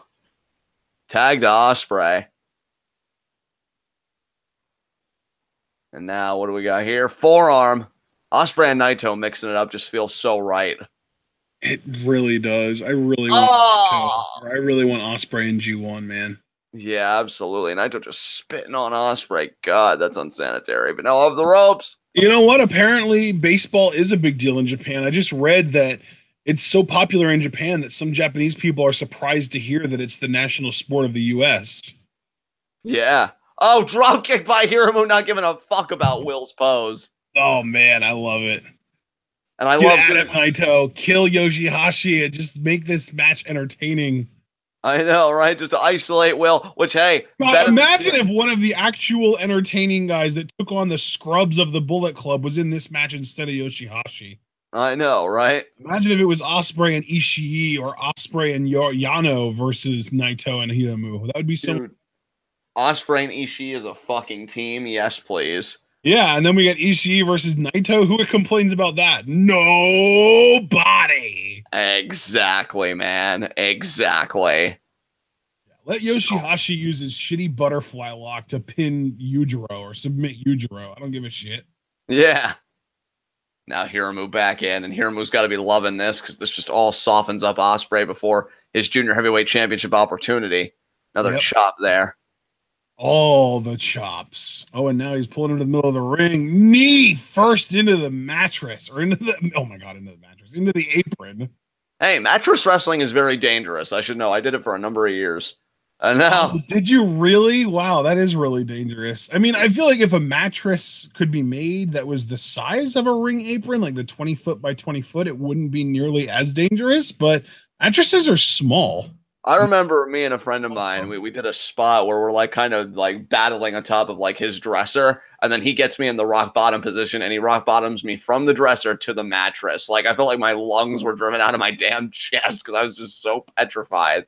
But it was a lot of fun. Growing up. Yeah, that sounds like a lot of fun. I used to do trampoline wrestling, believe it or not. See, now, like, obviously, because of, like, my limitations that you're well aware of, I could never do trampoline wrestling, but, man, just wrestling on that fucking mattress. Like, we used to have titles and stuff. Sometimes I would call an audible because I would, like, hit my foot on something. I'd be like, oh, God, pin me. I can't go on.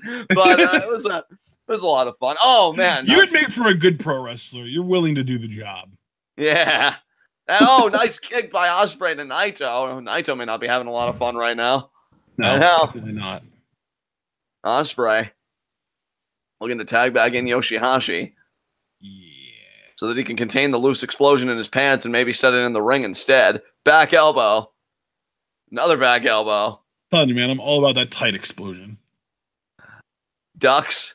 Oh, there's the blockbuster. The headhunter by YOSHI-HASHI. said it. I said it.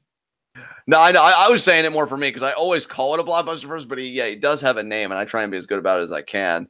It's not even really a blockbuster either. I don't know why I called it that. I think it's just kind of ingrained in us because we see that move so often from guys. Yeah. Chop there. YOSHI-HASHI. He's getting way too much. It's the Headhunter. When Ospreay does it, it's the Essex Destroyer. I think Drago uses that move too. That running, flipping DDT, man. That's a popular move nowadays. Absolutely. And hell, 2 guys on the same team here are guys that use that move. I know Ospreay uses it too, and he does call it the Essex Destroyer. So right. And now, is this going to be like the Jackknife Powerbomb? No. When I say Jackknife Powerbomb, I mean a powerbomb with a jackknife cover, not to be confused. Yeah, that's right. Where he just stacks them up. That's right. Oh, God, the boot up on Naito. Come on, Naito. Oh, the hip toss and the drop kick because Naito is your god. Exactly. Bow down, Yoshi. And then Okada's like, I actually have another deity. It's called the Mirror. And then we're just like, just you wait, motherfucker. Just you wait.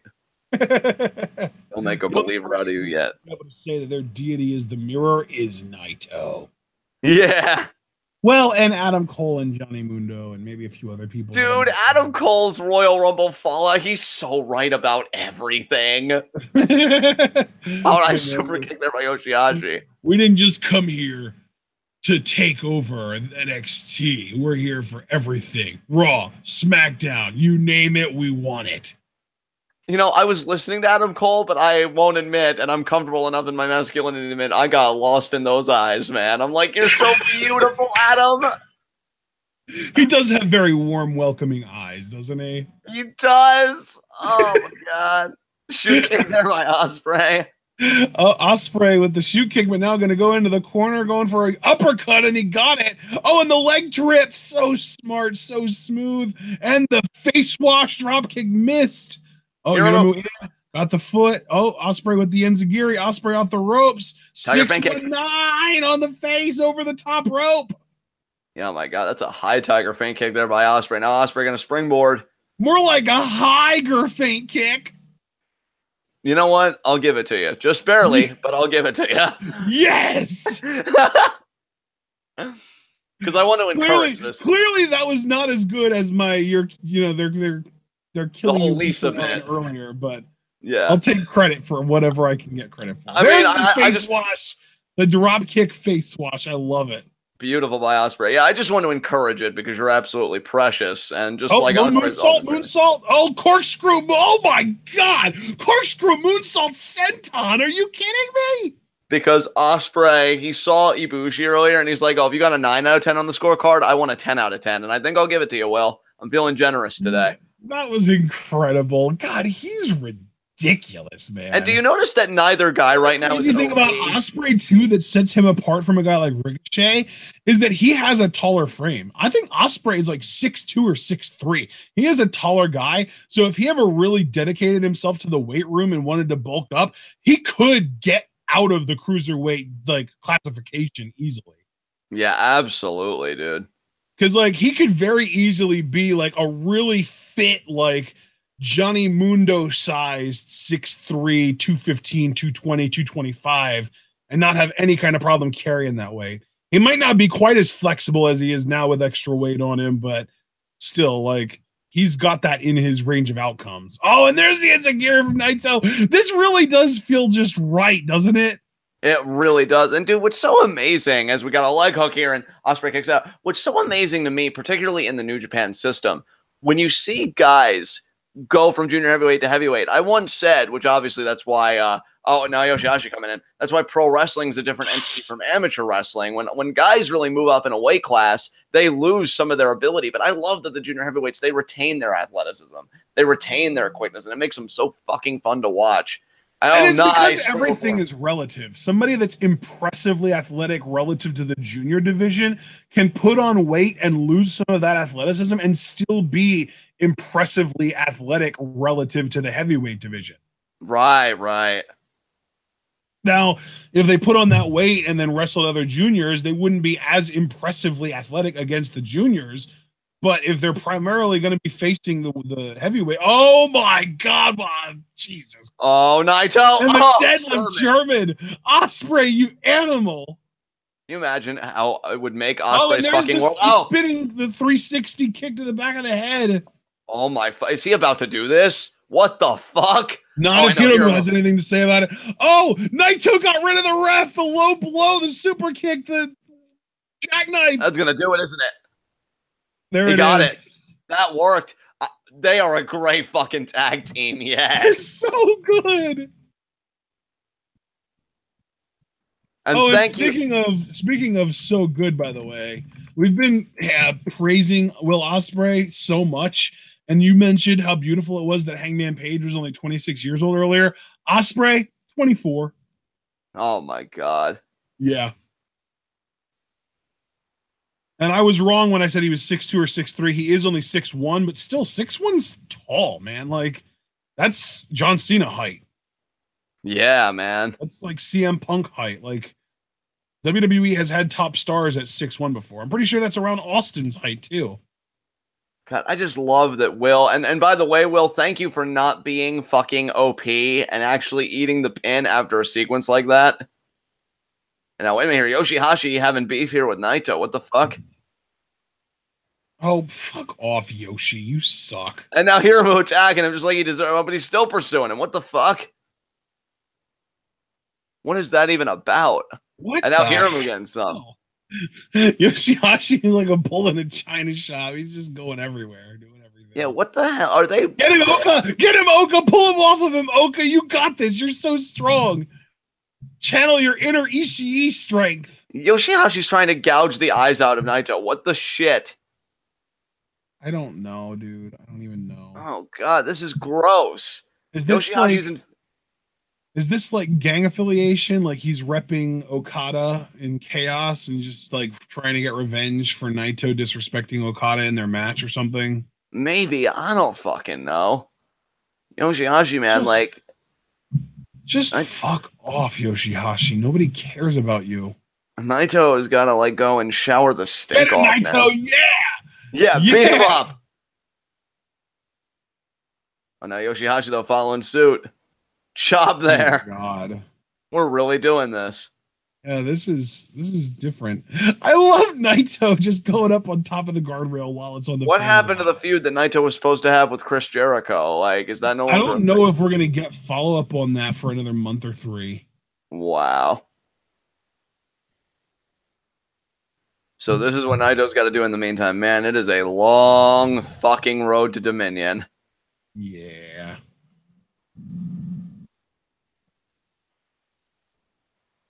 And now there you see YOSHI-HASHI finally leaving. God damn.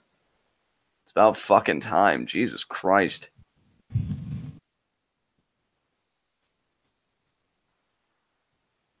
Yeah, I agree, Dominique Adams. Naito may need to be fumigated after the stench of Yoshi even coming near him. Yeah, pretty much. Oh. All right, partner. Well, what's next on tap for us? Oh, man. I'll tell you. Up next, we've got another Chaos match, but this time it's Okada, Goto, and Geto versus the rest of Los Ingobernables de Japon. God. Let's do it, LIJ. Let's fucking dominate. SANADA, BUSHI, and Evil, for those of you not keeping track. I'm glad that we're in this LIJ stuff, because then, you know, the main event, of course, my boy Suzuki going after the Intercontinental Championship from Takahashi. They're renewing their rivalry from 2012. I can't fucking wait. This show kind of has shades of like a G1 show because all the undercard tag matches involve people who will be singles opponents in the near future. Yeah. Yeah, because Ospreay and Hiromu are going to have a match on February 10th. The semi-main event tonight is Jay White and Roppongi 3K versus Kenny Omega and the Young Bucks. So there you've got Switchblade versus Omega. I think we also had a match earlier. Oh, Ishii and no, never mind. Maybe not. Maybe it's just those few matches because we've got Ospreay versus Hiromu. Wonder Okada. Oh, Okada SANADA. That's in this coming match. So yeah, these 3 tag matches all involved singles opponents in the next show or two. Oh, Hiromu trolling the fans here. I thought Naito was a babyface now. What the shit? I don't know. Hiromu, you weird egg. I love Hiromu. They're like little brothers palling around. Well, Hiromu's the little brother. Naito's the big brother. I love it. That's pretty much the dynamic, yeah. Let's get to this next match here. Oh, man. We've got Chaos and LIJ again. Except an even better, more interesting version. Honestly, New Japan, if you want me to believe that SANADA has a chance, you should have Okada fall to the skull end here. I didn't hear what you said. What? I said if New Japan wants me to believe that SANADA has a chance against Okada, I think Okada should fall to the skull end here, or at least get caught in it and not break up a pin. Yeah, that's a good idea. I like that. I like the idea of him getting caught up in it and not breaking up a pin. Maybe evil pins like Geto. Who knows? Yeah, there you go. I just think you got to give SANADA something. Because, I mean, look, I respect SANADA, and you know I'm an LIJ fan, but it doesn't change the fact that booking-wise, we know how dominant Okada is. Like, he shattered every conceivable record. He's only 30 years old, and he's like a first-ballot Hall of Famer for the company already. A lot like Asuka and WWE in my mind. It's kind of crazy how that works. And, you know, like, he's just so fucking dominant. Like, I've got to believe that somebody can at least, you know, cause a chink in the armor, so to speak. Absolutely, yeah. These Japanese folks, man, they're doing a lot at a young age. Yeah, man, they're taking over the fucking world. Although it's not just the Japanese folks either. We've got to also remember we've been given a lot of credit tonight to guys like Adam Page and Will Ospreay. So it's not only Japanese people, and obviously Okada is kind of the king of the roost right now. But let's not forget Kenny Omega is in a great place as well. Absolutely. There you see Evil. We already have SANADA out, and I could even be, you know, cool with Bushi getting a pin over Geto, because who gives a shit about Geto? Yeah, fuck you and your pencil. I love it. I love the salt. That's me. Yeah, wait a minute. What was that little girl's name that did that? That's me. Was that? I know it was Amanda Bynes, but what was the name of the character? Was it Ashley? No, that's no, I think it was just Amanda Bynes as Amanda from the Amanda Show. So I thought it was a character. No, well, you're probably thinking of her alter ego, Penelope Taint from the show, but she never did that phrase. That name. Amanda's #1 fan, please. Yeah, we get it. Stalker ass. Oh my god. I mean, am I wrong? Like, did I say you were wrong? Excuse me? Whoa. Bro, let's hug it out. Ow. I don't know. But just know that I'm hugging you on the inside. Well, this got awkward. And now this is SANADA, one half of the IWGP Heavyweight Tag Team Champions. He's getting greedy. He wants all the gold. Him and Evil in there. So, yeah, we'll have to see how they do. I mean, and I do love Bushi, but Bushi is the third wheel in LIJ, unfortunately. They all have amazing get-ups, though. Like, LIJ has their aesthetic down to a fucking science, man. Because Bushi's got his cool-ass mask. Evil's like the Grim Reaper, for fuck's sake. And even SANADA's got that swag going on. That's a great get-up for him. Yeah, absolutely. He's a beast. My God, that Scythe of Evil. I love how long LIJ's entrances always last. Like, we could have taken a break and just gone the intermission for this show just because of LIJ's entrance. I know, right? God, SANADA's hair. God damn. I know, right? So much life in that. I know, right? And I was kind of feeling the back of it, keeping it in place. I know I look good. And now here comes Chaos. A very handsome human being. Indeed. Now Goto, the never openweight champion, he beat Suzuki in a hair versus hair match at Wrestle Kingdom 12 for it. I don't see the title with him, though. But then again, not everybody, I guess, comes out with a championship. I don't really know. Maybe Goto's like, I don't want it. It's jacked. Under the robe. It's under the robe. Relax. Oh, okay. Yeah. Just making sure. It's under the belt that's tying his robe together. Ah, okay. Yeah, Goto, enjoy it, because Suzuki actually got a fucking upgrade. He's on the verge of becoming Intercontinental Champion now. He's just got to beat Tanahashi to do it. Easier said than done, but if anybody can do it, Minoru! Exactly. And Goto is so ready for this. And Evil staring him down. You know, Evil probably has his sights set on the never openweight title, and I'd love for him to take it. There is the never openweight title under the robe, as I predicted. Exactly. Goto actually does respect his championships. Oh, but here is Okada. Kazuchika! Whose New Japan theme is one of my favorites. I will give Okada credit for that. His New Japan theme. Really? Now that's cool. Yeah, he does have one of the best. It's awesome. Yeah, his theme, Juice's theme, Shibata's theme I listened to recently. Oh, Shibata's theme is so ace. I love how chill it is at the beginning with the yeah, it just kind of has that build. It does. Have you gotten into Kaze Ninare yet?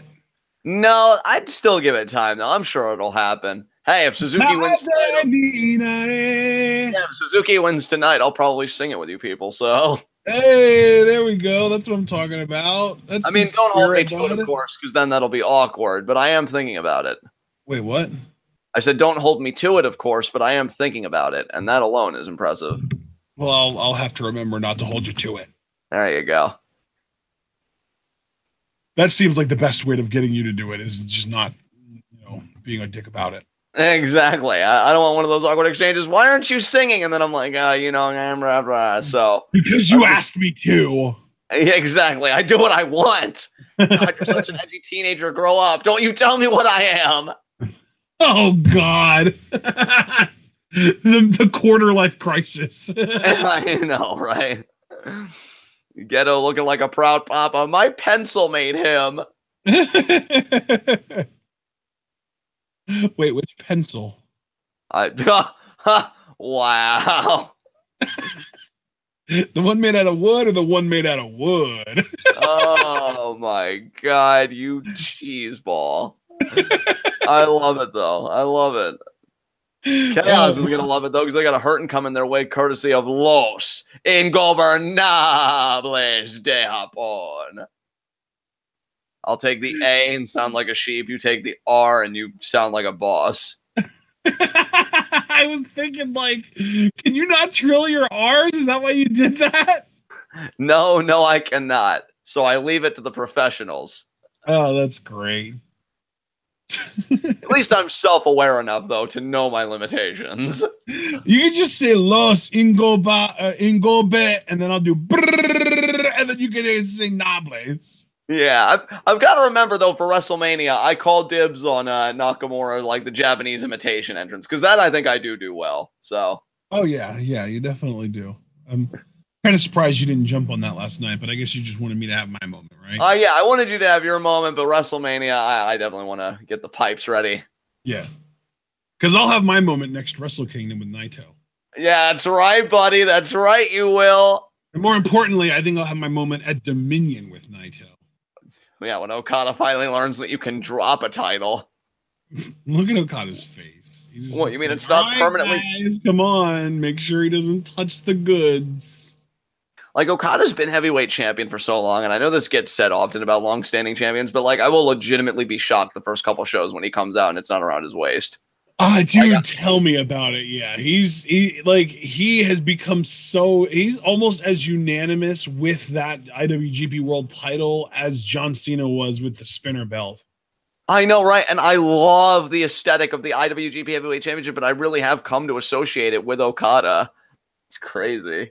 Which is ironic, because if we just started watching New Japan earlier, we would still be associating with Tanahashi.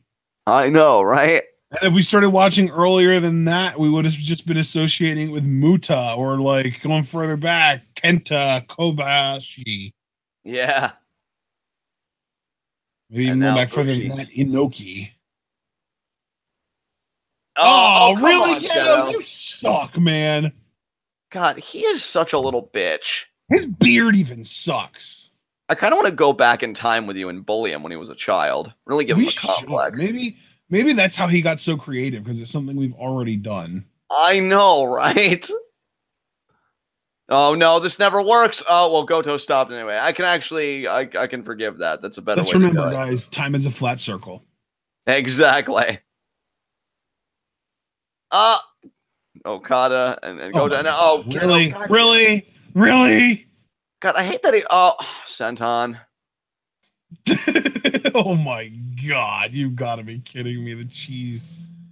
Yeah. These guys are cheesier than my puns. Yeah, that's saying something. Good Lord. Look at Geto acting like he's in a goddamn boxing match with Mayweather. Oh my God. The jabs, the snap jabs. Oh, that's right, Bushi. Yeah. Oh, he's got it by the beard. Oh, God damn it. Oh. Oh my God. Disappointed. This sucks eggs. And now, no, don't you take the mask off. What are you doing? I guess there are things that it could suck worse than eggs. Yeah. Oh, and now SANADA has the beard. The number one contender. Let's see you rake SANADA's eyes, you scrub. I know, right? And now Geto. Oh, it hurts. Well, then trim it, you fucking dirtbag. And now Goto's back eating the guardrail. Now SANADA going after the champion. Oh, stomps on him there. And SANADA feeling supremely confident ahead of his championship opportunity against Okada. Evil there with the chop to Goto. And who can blame him? He is SANADA after all. He's got all the ability in the world, partner. Him and SANADA is going to be a very interesting match. Quality blow to the back there. And now SANADA, you got to wonder what he's going to do next year. As Bushi and Geto are still legal, I actually forgot. I was so engrossed in the action between SANADA and the champion. But Bushi now is going to choke Geto with the shirt. Yeah, pure polyester, fuckwad. And now he goes down. Oh, man. And the ref said, come on, Bushi. And he finally relents. Bushi's got this shit. And now tag there to SANADA. Good tag. Has Evil even been in this match yet? I want to say no. I don't think he's legally been in this match yet, no. Yeah. Sledge there. Nice axe handle by SANADA to Geto. Attaboy, SANADA. 2. And Geto kicks out. Apparently SANADA is kind of a big deal in Japan, too. Oh, nice. Glad to hear it. One of the bigger draws in Japan. Wow, okay. Oh, now he's about to hog tie Geto here. There we go. Look at Okada. Oh, he's encouraging Okada to come in there and try to stop him, but he's using the referee, and now there's the drop kick to the ass. Yes, ass. And SANADA. S. Evil gets the tag now. Evil. Now he's legally in this match here, and now the tag team champions working together here. Back elbow. Senton there. 2. And Geto, of course, has to kick out. And I just can't help but love these guys. They're so good. They are so good, dude. So talented. So wonderful. I mean, Evil, again, the guy used to be fucking Watanabe in ROH, and he found himself in New Japan. And he sure did.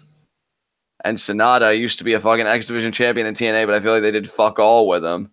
And, you know, now he was literally just a bland baby face. Look how much more charismatic and entertaining he is now. I know, right? That's what happens when you cross over to the dark side. And now, Geto here. Tags in Goto. The never open weight champion now meeting Evil. Oh, Bushi about to get and the suplex onto Evil. SANADA gets taken off the apron here. Goto turning it up a little bit here. Lariat in the corner there. And backdrop driver. Hooks the leg. Both legs. Evil kicks out. Yeah, staying in it. It was a count. Like I said, I'm sure Evil would love to get in the Never Openweight Championship picture. If he were to pin Goto in this match, it'd go a long ways to that elbow, goal. that really rocked Evil, but he checked the lariat. Goto went for the kick. Oh, look at Evil, though. Hands the leg off to the referee and then super kicks Goto in the midsection. It's always got to be so perplexing for a referee to be in that position. I mean, you would think he would just, like, let the foot drop. Exactly. Oh, the discus lariat from Evil, and now setting up for the Bulldog, which he hit successfully.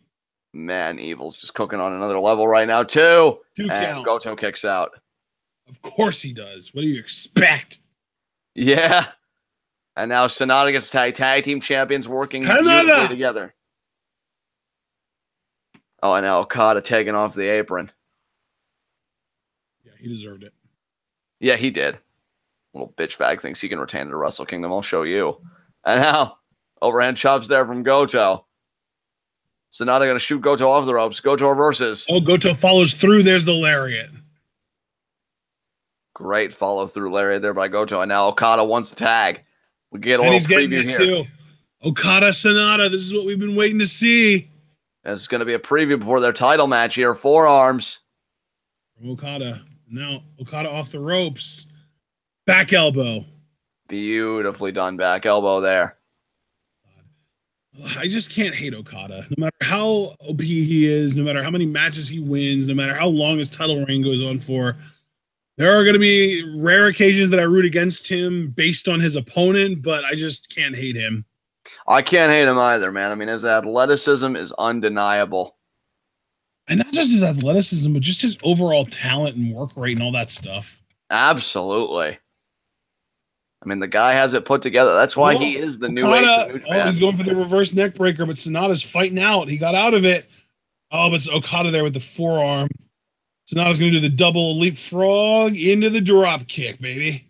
Nailed it. And he got it. Beautifully done by the challenger. Oh, Ibushi took out Geto.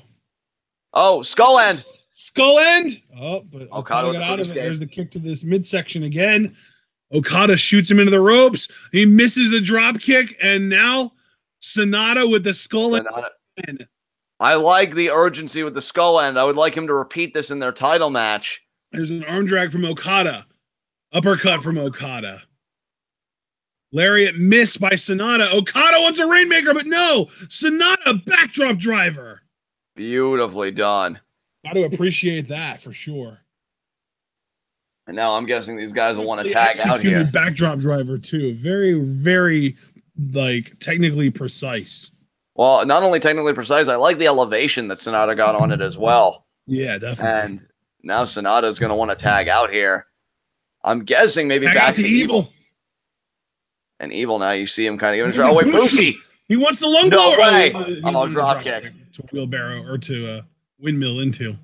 Yeah, I got excited there for a second, partner. I thought it was going to be like that top rope lung blower. Neckbreaker. Look at Bushi with a swing. Look at Bushi wanting to pin the champion. Damn, Bushi. That was dangerously close. I actually really respect Bushi for that. God damn, he's tired of being like fucked around with. Bushi's another guy like Desperado who's like really talented and doesn't really get credit. Yeah, exactly. Nice knee there in the corner. Super kick from Evil. Kick to the face from SANADA. Lung blower from Bushi into the pin again. 1, 2. Oh my God. He had Okada dead to rights. Goto saved his team. I know, right? Bushi looking to end it here. This is where it's all going to go south for you. This is where he's going for the lung blower. But I mean, Evil's restraining Goto, though. I mean, this is actually kind of going well. If he hits, but it's Okada. He's going to drop kick him or something, or just get out of the way. Yeah, he died. There's Geto, of course. Get in there, Evil. Yeah, he destroyed Geto. Oh, but now Goto back in. Oh man, Evil and Goto is an interesting matchup. I wouldn't mind seeing either. Certainly not. Oh, Goto fought out of it. Oh, double fireman's carry. We're gonna get an Ushigoroshi and a heavy rain. Damn. I love Bushi in the corner here. Heavy rain more often. That's such a good move. It really is. The rock kick to the back of the head sends Bushi right into Goto. The reverse GTR. Oh, that Cobra clutch. Look at this. Okada with the Cobra clutch. He's going to win with this, isn't he? He might. Bushi not wanting to tap. Grabbing onto the referee's shirt. And now he's tapping. Now he is tapping. That's it. Well, damn. Damn, that's insulting. Okada didn't even think Bushi was worth the Rainmaker. Fuck. That's true. He did go for the Rainmaker earlier, but I think it was on SANADA. It was on SANADA, yeah. Man, that is insulting to Bushi. I mean, come on, man. It's still Bushi. Yeah, right? Like, show him some goddamn respect. He's still a talented performer. Exactly. No respect at all. No respect on his name. I don't even know what impression that was. It was like a hybrid of the Meatball and Aqua Teen Hunger Force and like one of the member berries or something. Yeah. And now, let's see. We just got that match now. So what's... Oh, SANADA here. Staring down Okada. How about that IWGP Heavyweight Championship? I love SANADA's hairdo, too. With like the blonde kind of...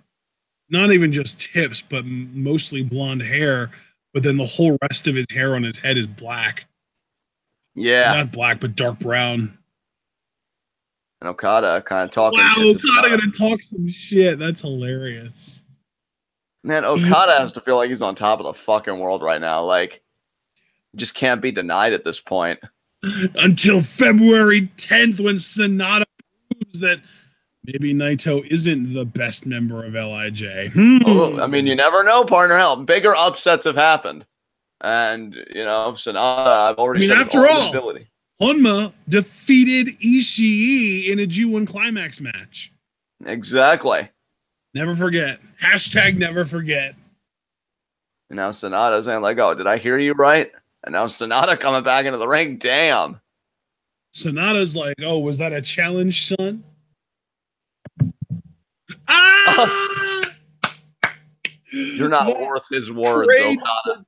The trademarked Los Ingobernables apathy is the best. Oh, Okada. Really? I expected better from you. What is up with Chaos tonight? Going way extra. Yeah, I feel like maybe they're feeling threatened by LIJ. Maybe this is kind of a slow, simmering double turn or something.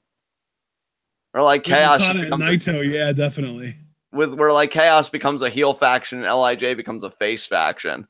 That's possible, but I don't think it'll happen, dude. I think that Japan would have to establish a really strong babyface faction before they did that. And I don't think LIJ is big enough to fit that role. What did Okada get from that bag? What's in that bag? $dollars. Wow, okay. He's going to just put them all on SANADA. Is that before or after a Rainmaker, though? Oh, he's put him in his mouth! Oh, what? Oh, and then he locks him in the Cobra Clutch. Okada, you scumbag. This really does seem heelish, dude. Is he like winning your heart over with this, though? I have to ask. No, dude. Like, I'm not even saying it like in an excited way. I'm saying this like in a genuinely curious way. Like, what's going on here? Like, I know, but he's being a scumbag, so I really do wonder if he's winning your heart over. I mean, look, obviously the poor should be mocked, but you know, there's time and a place. But no, in all seriousness, that was a very interesting segment. I don't know what to make of that, dude. When did Okada become a douchebag? I guess after he broke every record and realized that he is New Japan Pro Wrestling. Yeah, I was going to say the success went to his head.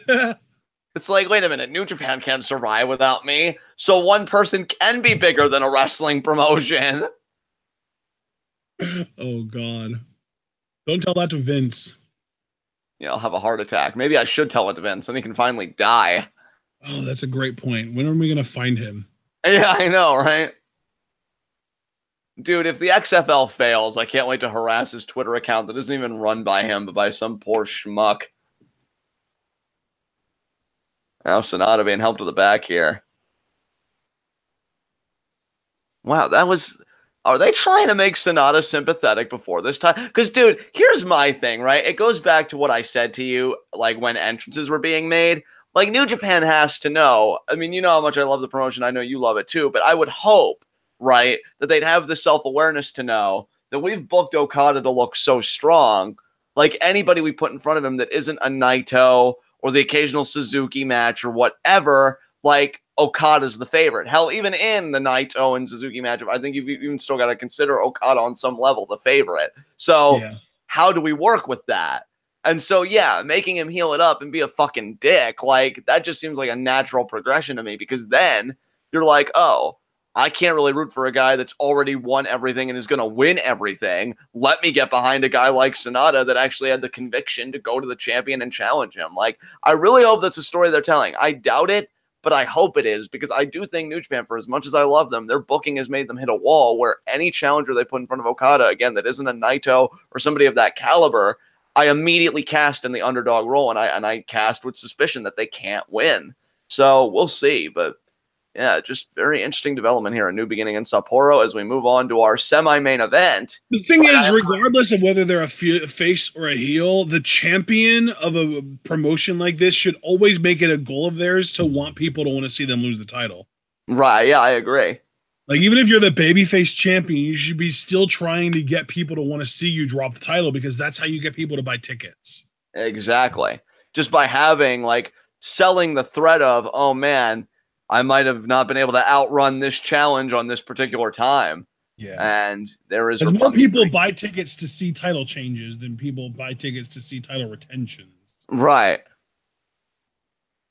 And there is Roppongi 3K. Former IWGP. I've always been a firm advocate for heel champions. Well, yeah, I mean, you can even look back at some of, like, the great babyface champions, you know, like Sting and people like them, and I feel like they've always made better chasers than champions. You know, I think the heel draws, because like you just said, if you go to see a title change, it's made even more effective when the person holding the title is a complete dickbag that you don't like, because then you get to delight in that schadenfreude, right? Like, oh, look at this bad person getting their just desserts. Yep. And I hope that's what New Japan's doing with Okada. I really do. I'm pretty sure that's like a big thing with Hogan, and why he was kind of that controversial figure similar to John Cena, is that he knew that, you know, you bring in people, you get people to pay money to see you lose, not to see you win. Exactly. When you're the champion, at least. And now here comes Jay White. Yep, Switchblade. God, what a sellout. God damn. You're gonna take on Kenny Omega and the Young Bucks. You know, I gotta say too, like, again, not to nitpick New Japan, because I mean I'm still loving it, but I was surprised when I heard from our fans that Switchblade had chosen Chaos, because I really like the idea of Jay White being that loner in New Japan. You know what I mean? Yeah, like, I thought he was gonna be a free agent, like a hired assassin kind of guy, hired hand. Yeah, it's like, no, I don't belong to any faction, but my skills can always be leased out for a price. And, like, I don't know, I feel like they could have done good stories with that. Like, say, for example, if Kenny Omega would have sicked Jay White on somebody, and then Jay White said, well, now you owe me a United States Championship opportunity. My services don't come cheap. You know, and then you could have, like, done that. I don't know. I mean, there's a reason why I'm not, like, a writer and stuff. That sounds like some Lucha Underground level shit, though. I could see Lucha Underground doing something similar to that. Yeah, well, that's what I wanted Barrett to be when he came back as, like, the bare knuckle fighter before the Bad News Barrett gimmick. Like, yeah, you know, like, I feel like with people of that kind of ability, with that kind of look, like Jay White, a Barrett, you know, and so on, you know, be that hired hit. And it's, you know, I think that's a really cool fucking gimmick. But no, Jay White belongs to Chaos, and he's looking to take the United States Championship. My God, if Chaos wins the U.S. title, they will be fucking stacked. Yeah, they will be. I forgot about that, but you are 100% correct. Because here's the thing. Chaos doesn't necessarily own the tag division, but they own, like, all the pertinent singles divisions. You know, the world title, the never openweight title, and they could soon own the U.S. title if Jay White triumphs over Omega. But you won't see them on the Intercontinental title, because that's going to be Takahashi or Suzuki. But then if Suzuki wins, it'll be nothing but chaos for opponents. Yeah, that's true.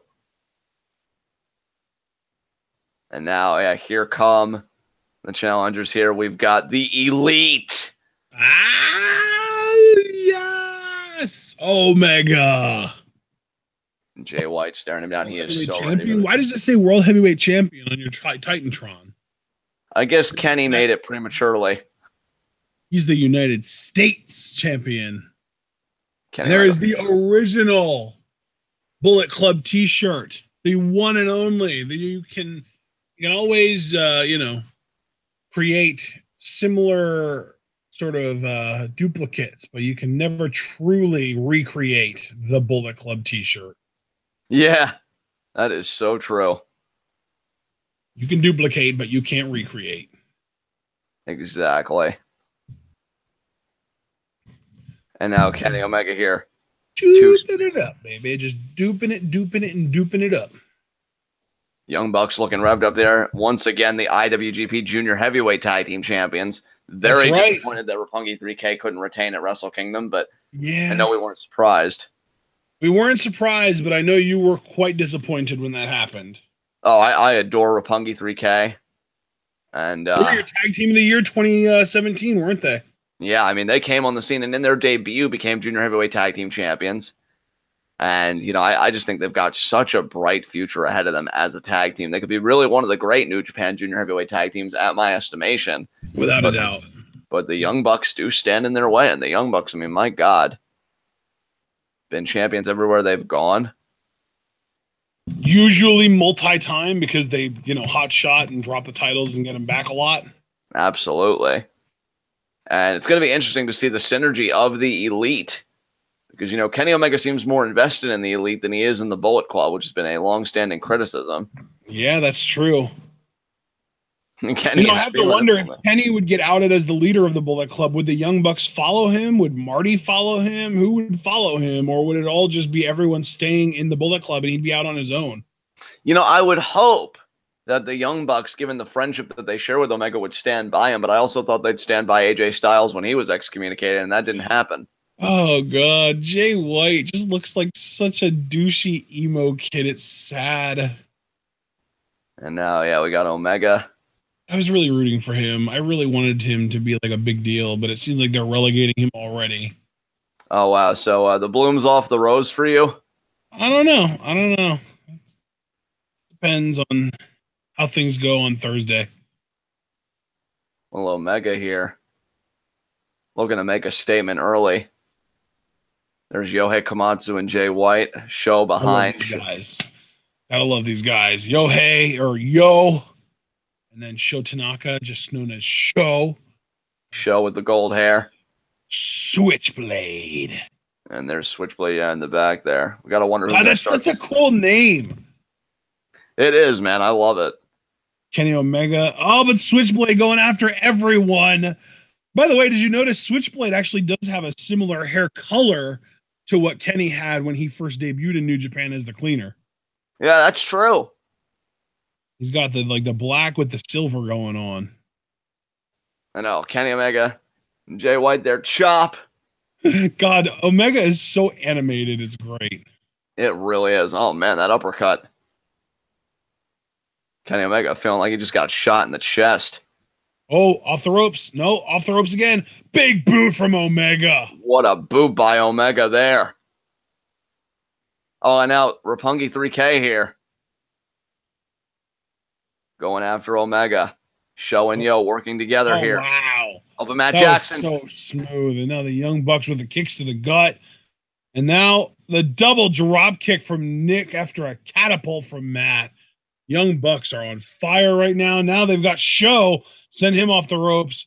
Double hip toss, backflip, double drop kick. Excellent sequence there by the Young Bucks. Definitely. Oh, and there you see Nick Jackson with the backflip into the head scissors. Or that was Matt. And then Nick Jackson with the drop kick. I think that was onto Switchblade.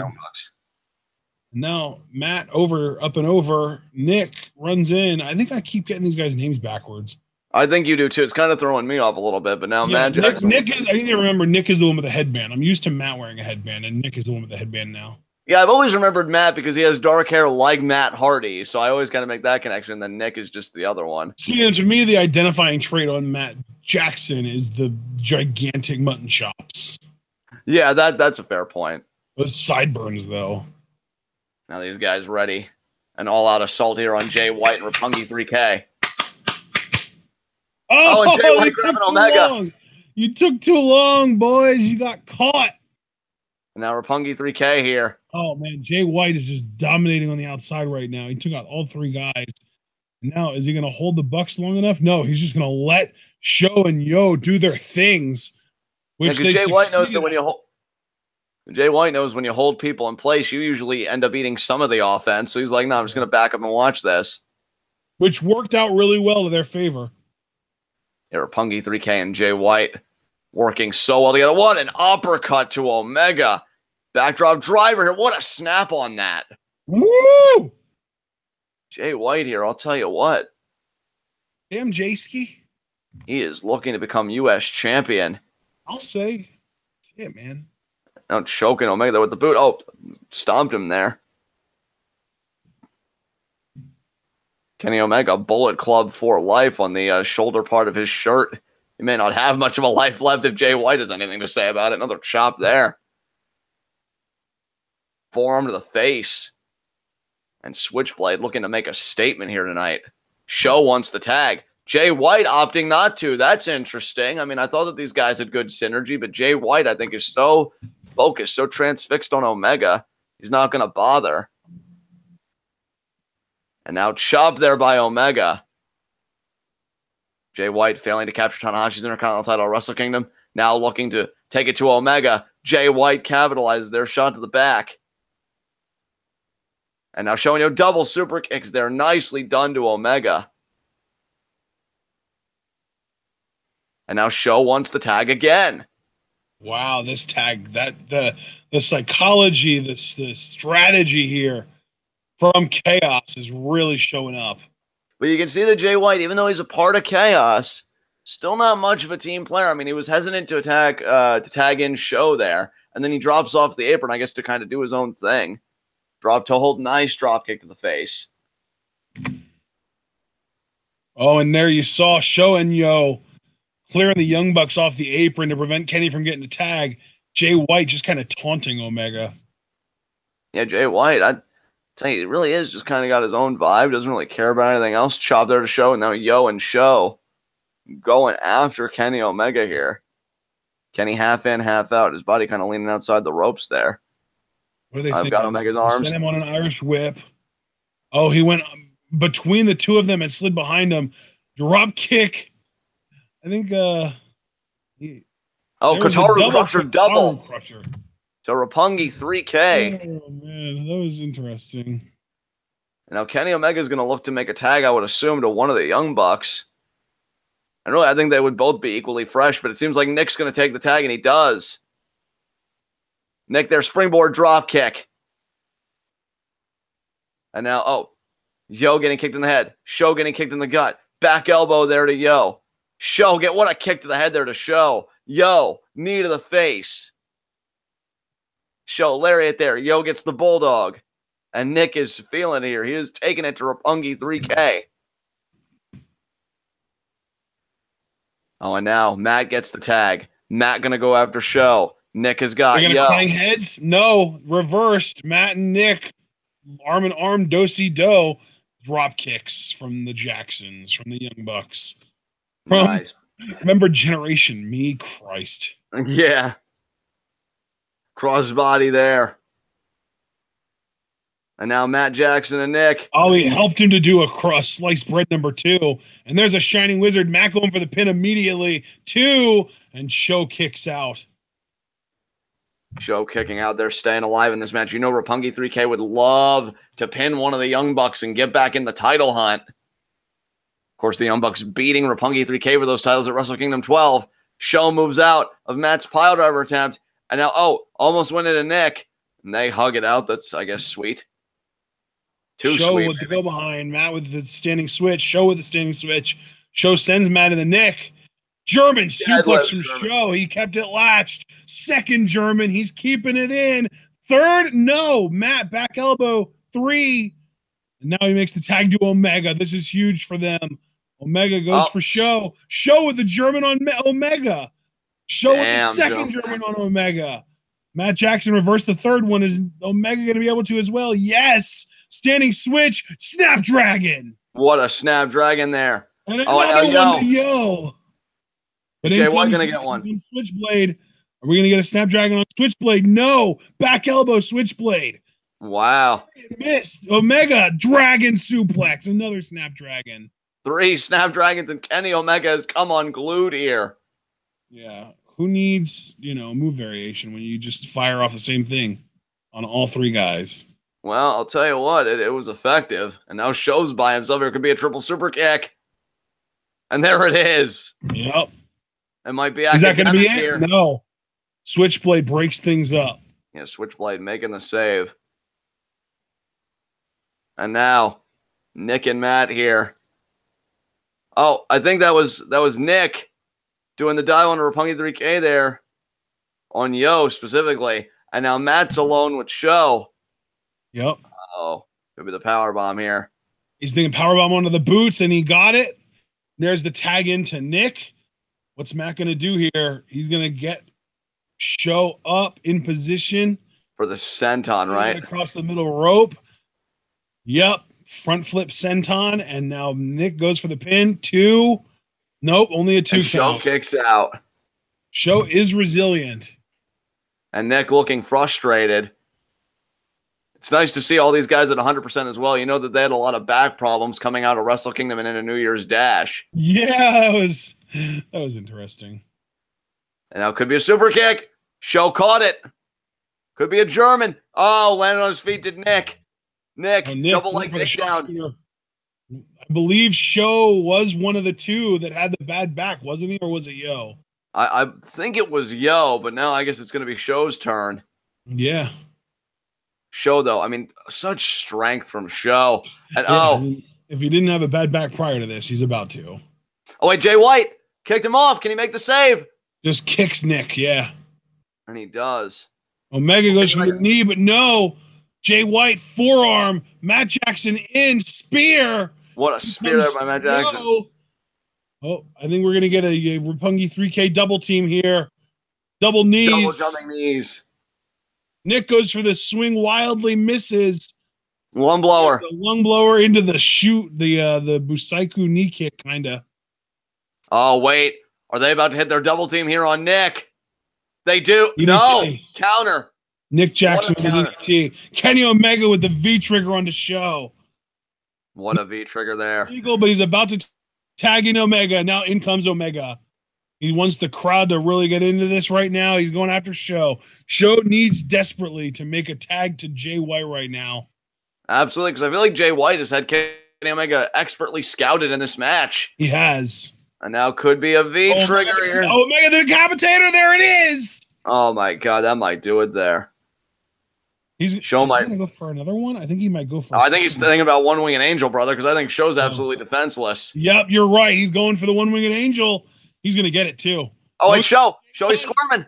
Middle row. Oh, he's in the ring. Jay White. The switchblade. Oh, but the Young Bucks with a double super kick. Man, Kenny Omega just avoiding disaster thanks to the Young Bucks. Oh, but Yo now. Yo coming in. Dragon screw there. Dragon screw. Leg whip. Oh, and Yo gets forearmed. I love how animated Yo is. Yo coming back in. Super kick. Double super kicks there to Yo. Oh, now what are they thinking here? And, oh my God. That's going to be it. 1, 2, 3. Kenny Omega pins Yo in what I would call a predictable outcome, all things considered. Yeah, definitely. Yeah. I love me some Omega, but I hate how OP the Young Bucks are. I don't know, man. It's not like they're like reversing every single thing like Kushida. They're only OP in the sense that they just win matches. Yeah. I wouldn't call their style OP like with Kushida and like Roman, where they just reverse everything. Right. Yep, and there are the junior heavyweight tag titles. Roppongi 3K looking to get back there somehow, but once again on the losing end here. And it's main event time after this. Yes, sir. That Intercontinental Championship hangs in the balance, baby. Suzuki versus Tanahashi. Do you have an official prediction for match length? Because I know that we've got a little over an hour left in the show, but the question is, oh, there you go. You Jay White just hit the Blade Runner on Omega. But what I was going to say is we don't know if Tanahashi retains, it could be a 30-minute match with just 40 minutes of grandstanding afterwards with the air guitar. Or it could go for an hour. We could get a draw. We could get a 50-minute match. You never know. I'm curious what your predictions are. I think they'll go, let's see, it's 2:34. We've got 3:41. I think it'll go, I want to say 30 minutes, bell to bell. And then with a, God, it's so hard to bet against Tanahashi, even with a torn bicep. My emotional pick is Suzuki. Yeah, okay. But my rational pick, I think Tanahashi's going to retain again. Because, again, even going back to their early history, Tanahashi always had Suzuki's number. And I hate it, but it probably hasn't changed, which really fucking sucks. So, yeah, I think I'll go Tanahashi and maybe some air guitar. And then maybe they'll do like a little brief press conference that happens sometimes after a big match. So, Kenny Omega got the wind knocked out of him, though. Jesus Christ. Yeah, he really did. Want to take this opportunity, since we're close to main event time, to thank everybody that's joined us tonight. And, we just got one match left. The Intercontinental Championship. Suzuki, Tanahashi. It's going to be a phenomenal contest. I can't fucking wait for this shit. That's going to be so good. Without a doubt, my friend. Without a doubt. I mean, because, tell you what, he's 49. Tanahashi, I think he's early 40s at this point, Tanahashi? I think he's 40 or 41. Right. I'll look it up. And I mean, 41. These guys, 41, and they know how to put a match together. Like, it's really going to be fucking great. And I hope, too, I can imagine Suzukigun shenanigans, but I hope for most of it, we just get Suzuki handling his business, because that's best Suzuki. When he just has to rely on his technique against somebody, God, it's a joy to watch. Absolutely. I mean, you're talking about a guy in Suzuki. I talk about it every time he's in a big match situation, especially. Has gotten the best training in catch wrestling and shoot wrestling you can imagine. I mean, Billy Robinson, Fujiwara, of the very same Fujiwara armbar. That was a mentor to Suzuki. Yeah. I want to say it was Carl Gotch. Yeah. They're getting a video for the Intercontinental Championship here. And you know what? I don't care how old Suzuki is. I think he'd be a great addition to the lineage of the Intercontinental title. Absolutely. I think he would carry that. I'd be licking my chops for every title defense. And hey, I'm just going to say this now because I'm going to be trolling and malicious the rest of the match. Tanahashi has been an amazing champion. He's had barn burners with a fucking torn bicep. This is not a denigrate Tanahashi thing. It's just I love Suzuki so much thing that to still see him at such a late age, because you're talking 49. Most guys in North America and other parts of the world are enjoying retirement or just making occasional appearances. Suzuki is still competing. I don't even know how much they enjoy retirement with the fucking schedule WWE puts them through. They might just be trying to just survive at that point. Exactly. But Suzuki, because of the schedule, because of, how they approach it, and just because of his beginnings, he has a sound understanding of conditioning. He has a sound understanding of longevity. And at this stage, 2018, he's still competing at such a high level. He's vying to become Intercontinental Champion tonight. I got to be honest, even for how sadistic he is, there's something almost inspiring about that. Yeah. And there you see him losing at Wrestle Kingdom to Goto. And I love that too. Suzuki not only honors the agreement of shaving his head, but Suzuki doesn't look to... What was that? Does it himself. He does it himself, which apparently wasn't even so much Suzuki being a badass as much as it was in accordance with the rules, but he still did it in a badass way. And then what I love about Suzuki is any other guy, they'd be looking to the past, right? They'd be looking like, I got to beat Goto. I got to get my title back. No, Suzuki immediately looks forward. He said, I've had my time with the never openweight title. I want a title I've never held. I want the Intercontinental Championship. There you see him wearing out the leg of Tanahashi, and that's where Suzuki might have the advantage. It's not just the torn bicep. I can't imagine that the leg of Tanahashi is faring much better either. And that image of Suzuki with the Intercontinental title, I mean, guys, you want me to cream my fucking underoos? In the same wrestling universe, we could have Andrade as NXT champion and Suzuki as Intercontinental champion. Yes! God, imagine if Andrade holds the title for a year and we get him as NXT champion and Naito as IWGP champion. Yes, make that. He doesn't even need to hold it for a year. He just needs to hold it until like June, I would say, at the latest. Now we're seeing it back and forth. I mean, he still might not manage to do because Aleister Black is coming for yo ass in New Orleans. And this is the Wrestle Kingdom match that I actually went back and watched. So they are going over the history of Tanahashi and Suzuki. Yeah. That's another thing. Suzuki's never been IWGP heavyweight champion, and I got to be honest, with him competing at this high level for the Intercontinental title, I'm not giving up hope. Until Suzuki says he's done, I will always have hope that there is a chance he could become world champion one day, and the Intercontinental title is an amazing stepping stone to that. That's the spirit, bud. And yeah, there is. I mean, Tanahashi's just had such a long, because that is Tanahashi, right? Very young, I'm guessing. Yeah. And yeah, I mean, he's just had such a long history. The former ace of New Japan until that torch got passed down to Okada. Oh, yeah. But even then, Tanahashi's like, hey, you know. Dude, how menacing does Suzuki look bald? He really does. Tanahashi versus Minoru Suzuki. We're doing it again. They had two matches. Buddy. They had two matches in 2012. Their October matchup, which wasn't their Wrestle Kingdom matchup, but that October matchup actually got, I forget from what publication, it might have even been Meltzer, I don't fucking know, but it got Match of the Year. Now, New Japan hasn't had a Match of the Year yet for me, but this might do it. And I'm not even kidding. I'm really curious to see what these two guys can do. And, yeah, here we go. Oh, man, Suzuki, come on, the Lonely Warrior. The worst personality in the world, right? Yep. Or is it most miserable? I don't remember. I from what I hear, it's the worst, but you could very well be right about the most miserable. Honestly, I look at it as interchangeable at this point, because you see that face of Suzuki. Do you want to wish him a good morning? I just kind of avoid eye contact altogether. Good morning, Mr. Suzuki. Please don't hurt me today. Yeah, I know, right? That same quiver. I still haven't recovered from your last beating, and I still don't even know what I did wrong. You existed. You're so right. I'm sorry. And there is Suzukigun. You know it's a big fight feel when they're all coming out here. All in the Suzukigun gear. The tracksuits they wore when they originally returned were fucking dope. I still want to own one of these days. But there is Suzuki. Suzukigun flag. God, I'm so fucking ready for this. Yes. And Suzuki.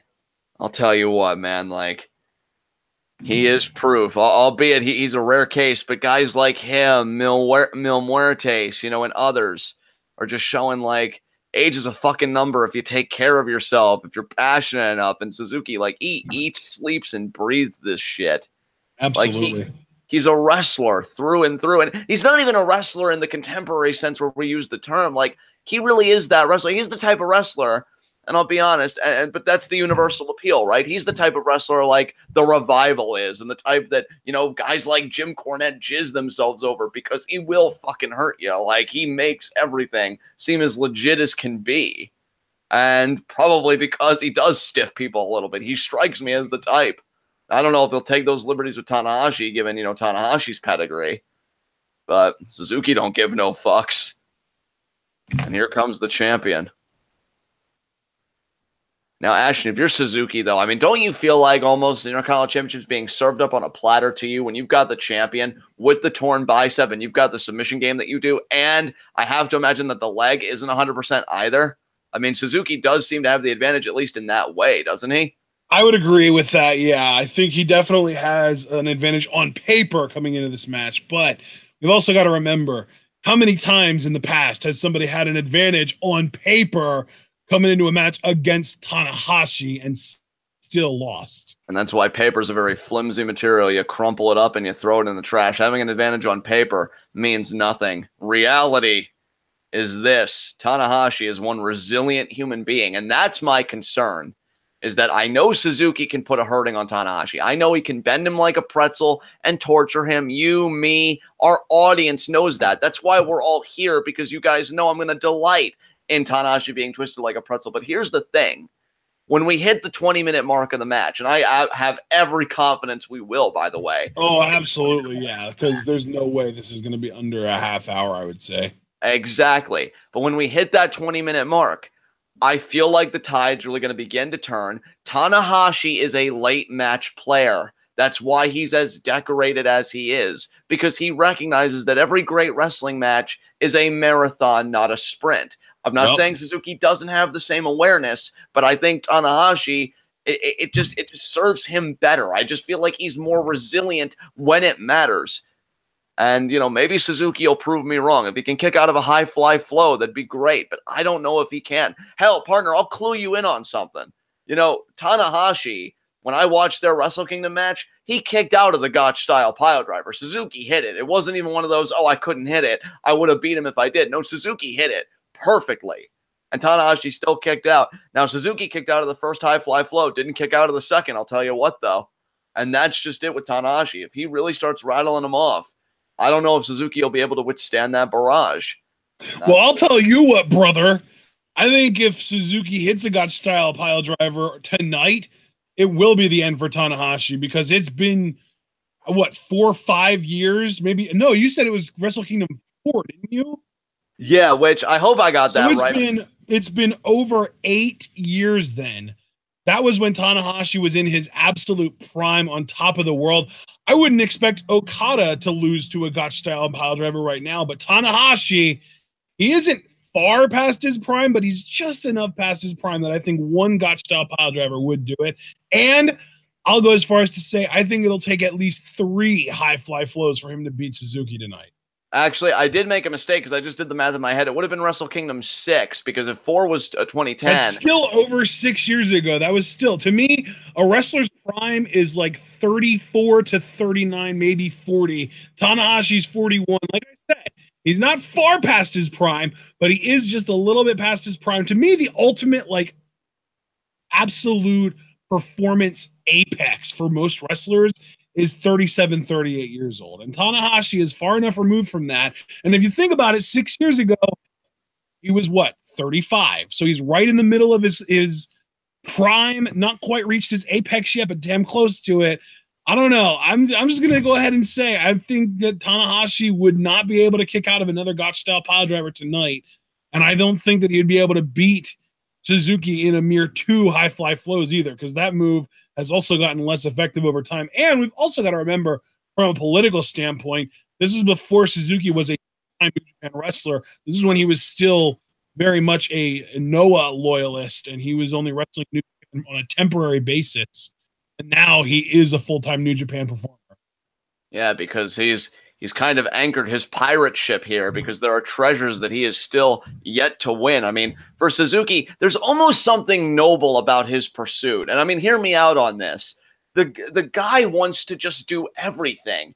He wants that legacy. I think the guy, and I know he would never admit it, he'd probably break my thumb before he admits it, but I think it bothers him that he hasn't been IWGP Heavyweight Champion. It probably bothers him that he hasn't been Intercontinental Champion, because he wants that resume when he hangs this ad up that I did everything in Japan, whether it was Noah, New Japan. I own Japan. And Suzuki, the idea that he's still pursuing that goal at 49 years old. I mean, goddamn, people, do something with your lives. You've got the time. Like, this guy is just a testament to that, and already going for a very aggressive hammerlock. Suzuki is hungry for a legacy. And what a legacy being the Intercontinental Champion would be for Minoru Suzuki. Again, that pure catch wrestler, a throwback to an age where everybody crowded around to see a wrestling match like they would a boxing match. It was Ali versus fucking George Frazier. Yeah, Ali. Yeah, thank you. Frazier was who I was really thinking of. And Suzuki backs him up now. Suzuki is legit as they come. And he loves competing at this level. I mean, honestly, I don't know what Suzuki would do with himself if he couldn't wrestle. And, it's so similar to that Bryan, that Benoit, that Guerrero type. It's in your DNA. You can't do anything else. And it's not even a nepotism thing when I say that. Like, they just purely love this. It's not handed down to them. And Suzuki, great waistlock there. Tanahashi with the standing switch. Tanahashi's going to be on his A game because he's not too far past his prime, like you noted, but he too, with a torn freaking bicep, is competing at such a high level. That's another big factor in this too, because obviously the Gotch style pile driver doesn't necessarily have anything to do with the arm, but just as an overall endurance issue, that arm is going to cause problems. Great leg there, but look at Suzuki's body and how he's positioning. Now look at him grab the leg of Tanahashi. Brilliant. He turns a defensive position into offense, and that, again, is that wrestling style of Suzuki. There are no vulnerabilities with this man. Even when you think you've got him on the defensive, he turns it around. And now look at this. Oh, my God, this heel hook right now. And Tanahashi, now he's got the leg. Now he's on a vertical position here. You'd think maybe he could escape. Now let's see what Suzuki does here and how he responds. You've got Tanahashi. He's got the leg wrapped around. That's actually good positioning. But now look at Suzuki. Gets the hand. Tries to get the hand anyway. Behind the throat. Tanahashi's bending. I don't know if I agree with that. You don't want to go low angle when Suzuki's very adept with his arms. That's true. Yeah, Suzuki is... I mean, you say he's adept with his arms, but is there a body part he isn't adept with? I imagine he could slap somebody into a submission with his dick. Yeah, I mean, yeah. You're not wrong about that. And I like how Tanahashi kind of softening up the inside of the leg. But here we go here. See, he's got the hair of Tanahashi. And look at that face. Look at that face. Absolutely defiant. Absolutely. I mean, dude, this is a guy. I don't know if Suzuki has his own school, but God forbid if he ever opens up one, there's no hope for any of us. I mean, even if he doesn't, everything he's teaching ZSJ, we've got an entire other generation to worry about opening a school of torture. Absolutely. And Suzuki just staring at Tana. I mean, look at that. He's getting his leg stomped on and he's laughing about it and just asking Tanahashi. Yeah, because he knows, like, oh, you can stomp on my leg all you want, but I know at the end of the day, my leg isn't going to hurt nearly as bad as I'm going to make yours hurt this time. And do you see how Suzuki just tightens up the upper body? It's just amazing to me. He's really making Tanahashi work for every hold here. Yeah. And now Tanahashi, I don't really know if this is a hold in itself. You see Suzuki kind of squirming now, trying to get some kind of positioning. I thought Tanahashi would be thinking cloverleaf. I'm not so sure about that now. I think Tanahashi does want cloverleaf, but until Suzuki relents with his tenseness, like you said, and kind of allows Tanahashi to lock in the cloverleaf properly, he had kind of a submission going on there that was just like a cross-legged knee bar. And again, the stomp to the inside of the leg. Suzuki, though, trying to create some distance. Tanahashi, though, on him. What a body shot, though. Jesus. God, we are Tanahashi keeping up with Suzuki in the striking game is shocking to me. I know, right? But still early. Oh, and Suzuki. Oh, my God. Just like that. What a transition. Again, that's what I'm saying, guys. You know, fucking, headbutt. Oh, my God, the headbutt. Tanahashi got rocked with that headbutt. Now Suzuki, he's done playing around now. Now it's time. Hangs onto the ropes. Oh yeah, oh my God. Ducked under, got the armbar on the bad arm, no less. He suckered Tanahashi in. Yeah, fuck your biceps, son. This dude is so fucking spry. The way he moves at 49. Like, Jesus Christ. Are you referring to the fact that he was agile enough not only to lock Tanahashi into that armbar, but then also to basically backflip onto his feet off of the apron? Yeah, partner. Yeah. And Tanahashi checking that bicep now. I mean, goddamn, I pulled an abdominal muscle recently. I can barely even stand the thought of moving. And Suzuki's like, da-da-da-da, da-da-da-da. Oh, guardrail. Jesus. Elmo's here. God, the joy this man takes in just brutalizing other people. It horrifies me. Me! And now, Suzuki. He's got a chair here. Oh my God, Tanahashi. Thought that somebody can do something that horrifies even you is a scary-ass thought, my friend. I know, right? And now buries it in the midsection of the former ace of New Japan and now into the back. Oh, he does. Now, actually, here's what I'm curious about. You know, Suzuki, I think you and I can both agree the guy's a student of the game. Hell, at this point, he's the fucking teacher as far as I'm concerned. Yeah. You gotta wonder if, like, he's thought back to the matches they had in 2012. You know, Wrestle Kingdom 6, and then their October matchup that, again, the name I just can't remember, and I'm not going to waste time trying to remember. You know, Tanahashi won both of those matches. He's 2-0 against Suzuki, at least as far as, you know, championship matches go from my personal record. But this isn't the world title, it's the Intercontinental title. And like you noted, this is a very different Tanahashi. Now look at these measured shoot kicks from Suzuki. My God. And Tanahashi just crumples. He just crumples. That's all he can do. I mean, Tanahashi's as tough as they come, but Suzuki just will not let you breathe. And why should you be allowed to breathe when you're in the vicinity of Suzuki? I mean, partner, you're absolutely right. Not only in the vicinity of Suzuki, but let's keep in mind what's at stake. It's the Intercontinental Championship. You don't get a shot at this every day. Because we know how New Japan works. Suzuki loses this. He goes to the back of the line. It's no WWE bullshit where it's like, oh, I want a rematch, and then I pin the champion in a tag match, and then I'm back in the line. No, you're in the back of the line, and you set up camp there because it's going to be a good while. And Suzuki knows that. And I mean, he's brimming with confidence, though, here. And these kicks, and another kick. But do you think, partner, let me ask you, because I always love your input, do you think Suzuki may be risking feeding the leg to Tanahashi, though, with those dragon screws? Nice overhand chop there.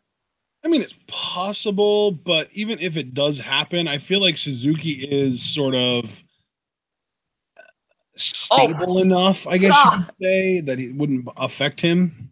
And now look at this, shades of his mentor there. Again, the Fujiwara armbar. Beautiful. Just beautiful.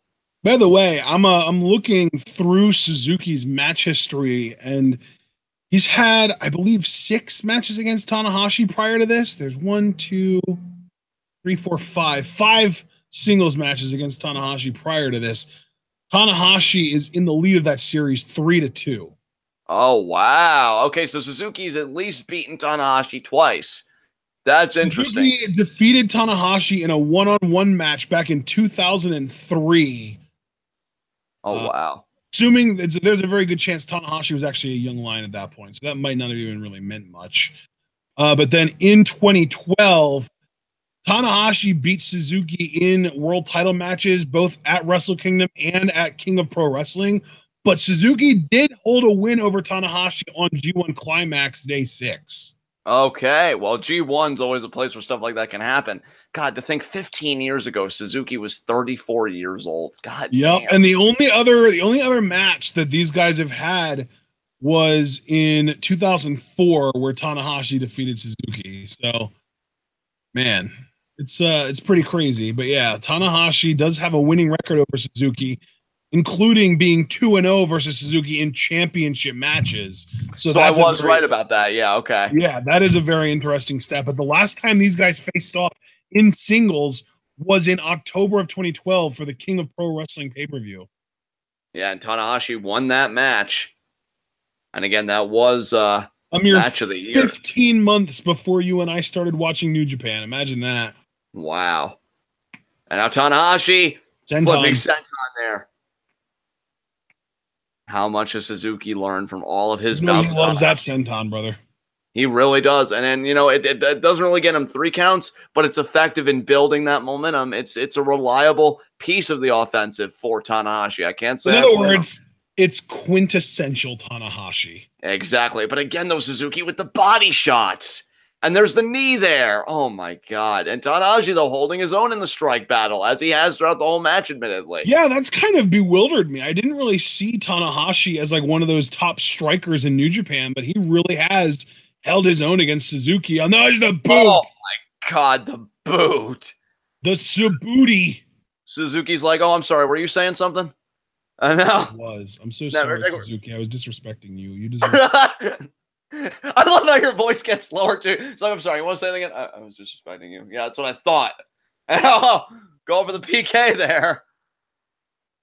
God, you want to talk about New Japan Cup? Suzuki may be having his eyes on that as well. Forearm there. Yeah, that's a great point. I didn't even. But you're totally right. But here's the thing: if Suzuki becomes Intercontinental Champion, he won't have to worry about New Japan Cup. He'll watch it because he may be looking for a potential challenger there. Yeah, that's true too. I love it. Come on, Suzuki. Show us it can happen. You as Intercontinental Champion would make my fucking life. Let's do it. Forearms back and forth here. Tanahashi, though, he's no easy mountain to climb. I will give him all the respect in the world for that, but tonight will not be his night. Oh, my God, what a shot by Suzuki. Tanahashi going to try and fire up here. Oh, Suzuki laughing at him. Oh, my God. Your strikes are like baby. Yes. Oh, Tanahashi. Oh man, you can really tell he's trying to stand up Suzuki, like telling him, "Come on, I know you got more than that. Come on." Oh my God, he's enjoying himself. It's sport to him. Hit me as hard as you can. Like in almost a literal sense, I would say even. Yeah, dude. I mean, God, this guy's gonna want to be. Oh, there's the first open hand strike. Jesus Christ! Oh, he ducks. Oh, fuck. Oh, there's the dragon screw right there. I mean, we had to know that was coming. It was inevitable. You know what? Honestly, partner, I guess I got so engrossed in it. I thought this was going to be the point in the match where Suzuki really fires up with the palm strikes, but not yet. Not yet. Not quite. Not quite. And now he's kind of favoring the leg there. Tanahashi trying to regroup. Oh, he's going to take the leg. Let's see if Suzuki has any good counter wrestling for this. I don't know about that. There's another dragon screw there. You're really worried about this, aren't you? I am always worried about it. Look, when Tanahashi gets going, he's so hard to stop. And now a dragon screw from the other side. Oh, my God. That is a very good point and very true. Yeah, he really is unstoppable when he gets going. And you got to figure, if Suzuki has a bad wheel, it's going to be hard for him to plant for that Gotch-style pile driver, I would have to imagine. Oh, and, yeah, that's a good point. Yeah. Tanahashi doing some late-stage planning. And that's why I was saying, and now here's going to be the cloverleaf. When you get to the 20-minute mark, and I don't think we're there yet. I think we're only at the 16-minute mark, if I'm not mistaken, maybe a little less. Yeah. We're not quite to the 20-minute mark yet.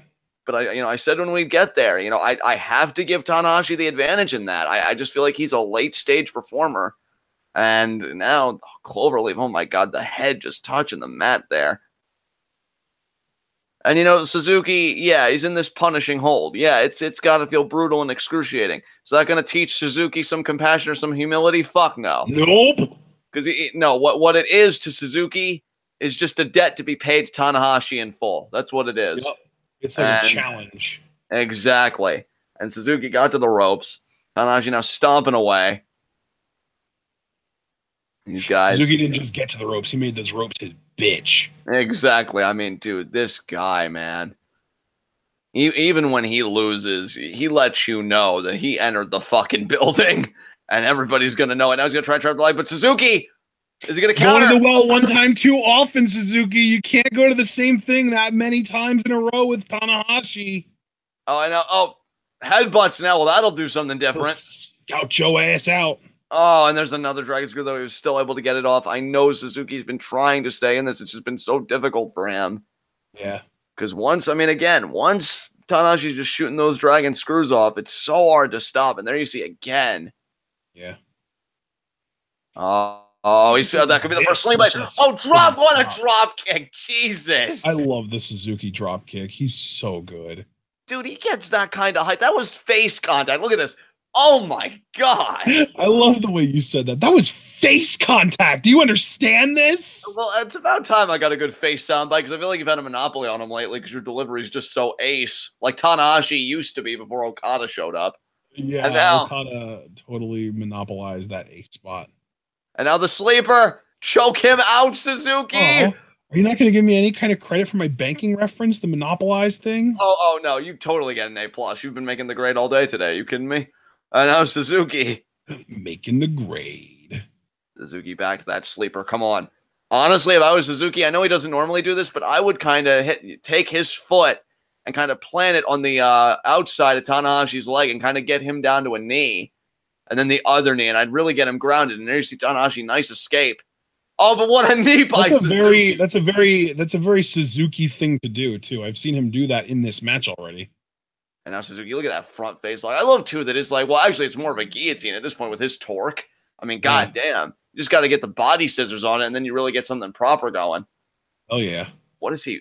Oh, damn it! The twist and shout. Yeah. Well, shit's shout.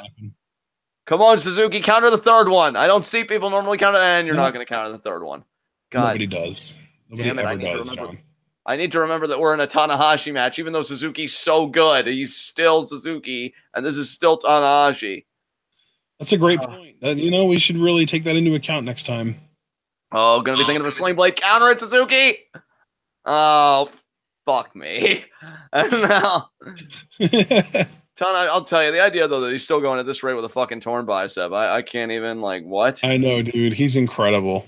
And I feel like the bandages have gotten less. Like, it's just like, does he have some, miracle growth in the back or something? Like, is he healing it on his own? First high fly flow of the matchup. And notice, though, I want to point out something, that this is already kind of broke tradition with most Tanahashi matches. The first high fly flow wasn't to the outside. this was totally inside the ring. Yeah, that's true. That's a great point. Yeah, Tanahashi, man, putting in that work. But it might as well be an outside high fly flow. Why? Because Tanahashi immediately goes to the knee. He can't capitalize on it. So, yeah, that does give Suzuki some reprieve. And God knows he needs some. He really does. Come on, Suzuki. You Looking got good this for shit. Suzuki, man. You got this shit, Suzuki. You ain't no bitch. You don't need to be a bitch in order to lose to Tanahashi. We've seen better men do it. Yeah. Oh. You know what's funny? I just checked in on chat very briefly, and Cliff said that Suzuki's so good that if he tortured Becky, I might actually enjoy it. And the thing is, I said earlier in the commentary that Suzuki has had plenty of intergender matches. I would actually love to see Suzuki versus Becky Lynch. Yeah. I know he beat the shit out of Asuka in one of them. Yeah, he did. Nobody's ready, huh? Tell me I'm not ready, huh? Damn. Tanahashi, is he thinking Imagine if about WWE ever caught wind that Asuka participated in something like that. Oh, wait a minute, brother. Suzuki's positioning. He might catch Tanahashi in a submission here, or he may meet him on the top rope. I can't. No, he might catch him in something, I think. That positioning. Knees! Oh, the knees! The knees! Oh, he's got him. He's got him. One leg. What's he going to do with it? Oh, my God. Knee bar. Oh, my God. I knew he was going to catch him in something. I didn't know what. He had the arm at first. I didn't know if he was thinking some kind of a triangle. Oh, and now he's got the hands clasped right around the ankle. Oh, my God. Savage. Tanahashi in the center of the ring here. Yes, pick him apart. Take that Intercontinental Championship. Oh, my God. Oh, my God. This is great. Oh, Jesus. I love how into this you are. Oh, where's your guitar now, Tanahashi, huh? Play us a few notes. Oh, my God. It never existed. That's why it's called an air guitar. Exactly, yeah. Fucking at least Elias plays a real guitar, you chump. Oh, and Suzuki following through just like at New Year's Dash. He'll take you to the outside, bitch. He'll kill you both. He's that crazy. Oh, my God. He's a crazy motherfucker. Oh, man. Tanahashi's in such agony. It's delicious. Oh, my God. Tanahashi's agony, of course. No, yeah, tap. You're worthless. Oh, son of a bitch. Don't break the hold, Suzuki. Until 5. Oh, we broke it. Now's the time you decide to be honorable. What the shit? We ain't enough, man. I need 5. Oh, wait, Suzuki go up. Oh, is this going to be a proper figure 4? Oh, yes, it is. But it's a figure P. Oh, damn it. Really hope Suzuki would do a proper figure 4, but still, I'll take it. Better than nothing, right? Anything's better than nothing when the Intercontinental title's at stake. Tanahashi. Man, he's just really wearing down that leg. Even if Tanahashi doesn't tap, it'll be harder to scale the ropes for any future high fly flows. It'll be harder to resist getting hit with the God style pile driver. So Suzuki now doing some late stage planning here. Oh my God. He's really sinking into that figure P there. I mean, it's still a figure 4. It's just reversed. And now, Tanahashi. Into those ropes. Oh, but he can't, though. Suzuki not letting it happen, man. He's not letting it happen. Yeah. Oh, my God. Suzuki not letting up. That's such a Suzuki thing to do. I love it. Exactly. Yeah, torture him. And now, yes. Why is Suzuki tapping out, basically? I was kind of just like talking that track. I've seen people do that before. I don't know why they do it, but maybe he's trying to like monkey see, monkey do, get Tanahashi to do what he's doing. Exactly. You see what I'm doing here? This right here? You need to do this. Exactly. Oh, no, I can't lose my championship. Then I'll be nothing. Go get your bicep fixed, you masochist. I mean, you respect him for it, though, right? I do, but like, god damn, man, it's called surgery. Get some. And now, oh, surgery's bad. Well, believe me, dude, I know it better than most. And now, Suzuki still keeping that hold locked in here. Tanahashi, he's got the leg. Oh, they're in the center of the ring, though. Tanahashi, what are you going to try and do with that? Tanahashi trying to get pumped up here in this hold, trying to get adrenaline going. Oh my God. He's great with that adrenaline. Yeah, it doesn't matter, Tanahashi. Your days are numbered. Oh my God. You can't hold on to the ref. Tanahashi's crack. You cheater! Come on. Yeah, ref, get him off of you. Oh, you of all people accusing Tanahashi of cheating is gold.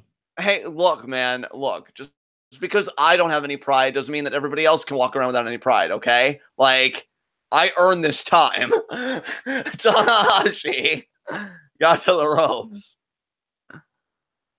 And Suzuki won't relent. That's right, because he's got till 5. Yes. Yep. Milk that hold. Milk that clock. Milk that clock. Milk that clock. Yeah, I mean, you do have a point there. I mean, Suzuki does have to start thinking about winning this match here, because I don't want some draw bullshit. Like, sorry, Suzuki. You did really well, though. That's not good enough anymore. Yeah, that'd be rough. Hey, whatever you're saying there, I'm sure you're chanting for Tanahashi. Pipe down over there, all right? I'm seeing Suzuki's dominance right now. Pick that leg apart. Pick it apart. Go after it again. Oh, man, Tanahashi there with the wild strike. I don't want to see the audience. Oh, Suzuki, the series, the flurry of strikes. And then oh, my God. Oh, and a sleeper. Night, motherfucker. And now. Night, motherfucker. Oh, yeah. Go to sleep, Tanahashi. Shh. Go to sleep, Tanahashi. Oh, no, he's showing life. God damn it. Snuff it out. Snuff it out. Snuff that shit out, son. Exactly. Yes. Oh, my God. The torque on it. Oh, my God. He's really cranking on that bitch. He's gonna kill this bitch. Tanahashi's sinking here. Yeah, that sounds exactly like what he probably would be thinking. Oh yes, God style pile driver time. It's over. It's over. Do it, Suzuki. Oh, Tana's fighting. Oh fuck your resistance, bitch. Knee him in the face. Oh wait, what? He kind of repositioned himself a little bit. Knee him in the face. I don't think he hears you, bud. I hate to tell you that, but oh my God, yes, drop him. Oh, damn it. Can I ever be happy? Come on. Do you really want the answer to that question? No, I don't actually right now. And now he's gonna get the clover leaf again. This is some bullshit. Grab the ankle. Oh, he might actually grab the. Oh, I thought he was gonna grab the ankle. No, but wait. His body though, he's kind of twisting. You know what's really hilarious to me is the number of times in this match that you had hope. Oh wow, Dick. Well, I appreciate it though. I was gonna say hashtag Scum Squad. I know, right? Come on, Suzuki. Come on, grab the ankle. You, Dad. Oh God, I feel like I can sense a counter coming, but then and see again now. I feel like Tanahashi doesn't really have all the torque he did the first time. Suzuki kind of turned around. He's got the ankle. Do something with it. Do something with it. Don't you pass out on me? Yes. Yes. Small cradle. Yes. What a cradle that is. Oh, come on, man. Oh, fuck your sling blade. How come you don't want me, man? That episode was hilarious. Wow, you're fucked up. I know. The way he calls him Lou before he walks out of his life again. That'll teach you to have a parental unit, Will. Christ. And now... You right now. Dragons... Oh, wait, no. Countered. Oh, what a kick to the leg. Oh, fucking Aaron strike there by Tanahashi. Just a wild strike to the face. Yeah, that's kind of Tanahashi's thing. Yeah, you know what else is a thing? My face. And right now it's totally into the prospect of Suzuki just mutilating Tanahashi. I mean, he has been doing a great job of that. I'll give you credit for sure. Wow, that's it. Tanahashi, a forearm. You realize who you're in the ring with? Up your game, you I don't think he even realizes that he's in the ring. I think he's just fighting on instinct at this point. Yeah, you're probably right. Suzuki slider. Oh, the leg! Yes! Yes! Oh, and the drop kick to the knee! Oh my god, he even does drop kicks to fucking knee. That drop kick was beautiful. Oh my god, this man. All of Suzuki's drop kicks are beautiful. Oh wait, did you just what? Oh god, the replay was worth it, but Suzuki just did a roll through. I'm telling you, the fucking spryness of this dude, and now right back into a submission hold. Right back into the knee bar again. Tap. He really is Tanahashi. Unbelievable. Yes. This dude is incredible. Dude, unreal. Just, my god. I don't need to tell you. I'm just, you know, in awe at his incredible. No, I mean, I know, I'm right there with you. No, I get it, man. It's fucking nuts. Like, oh, and now Tanahashi trying to turn over. There's no fucking hope for you. Don't you see that? All that awaits you is agony and suffering. That's all. Oh, god damn it. Your hope makes me sick. Oh my god, that's funny. You don't deserve a functioning knee, Tanahashi. Wow.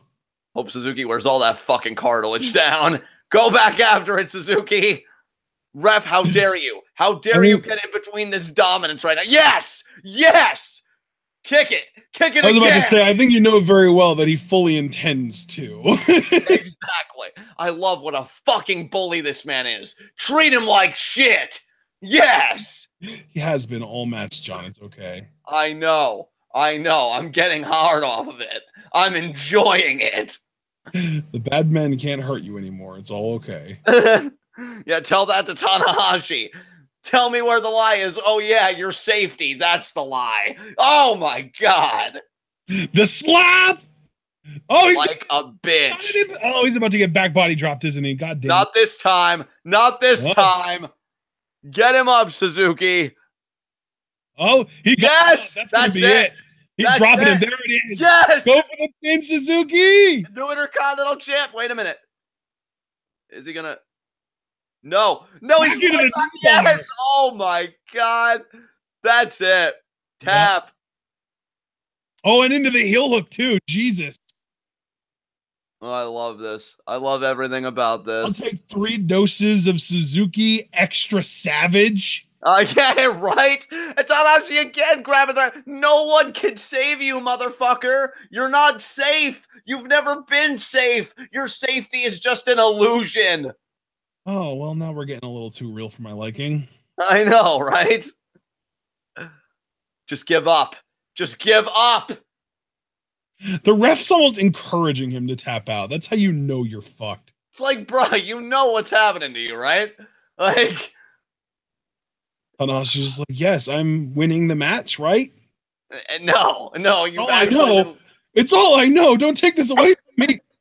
It is getting taken away from you. Ripped forcefully from your hands, Tanahashi. There's nothing you can do. Relent. Tap. I don't think Tanahashi even understands the meaning of the word you just said. Well, I'll educate it to him, just like Suzuki's educating him right now. Would you fucking tap already? This is starting to get to Okada levels of obnoxious over here. Just tap. Oh, my God. See, that I will agree with. This is going on a little too long. Come on. He's going to get to the goddamn rope. He took a gotch-style pile driver, and he's about to get to the goddamn rope. He's in the center of the fucking ring. If he doesn't at least pass out. Oh, and Suzuki. I feel like he's going to try and inch his body away, or at least I thought he was. No, I think he's just content with the hold. Ref now jumping over. No, Tanahashi, fuck you. Fuck you. Fuck you. Oh, Suzuki bending him right back. Fuck your hope, bitch. What did you think, huh? What did you think? That you were going to find salvation somewhere? What you thought was going to happen, son? Exactly. Oh, my God. You know, I always hate, though, when people do this to Suzuki submissions because they look so devastating, and then you kind of bitch them out when you take this fucking long. Just tap. God, honestly, I hope Suzuki shoots on whatever's left of Tanahashi's bicep. Fuck this shit. And he goes right back to it. Oh, I thought Tanahashi was going to counter there in a pin. I was going to be so fucking pissed. Come on, Tanahashi. Let's go, Tanahashi. Now the ref, I think the ref may be ready to call it here. Did he just call it? No, I don't. Oh, maybe he did. I think he did. That's it. That's it. There you go. Yes. That was a little on the anticlimactic side, but worth it because Suzuki won. Yes, Suzuki is the new Intercontinental Champion. Yes.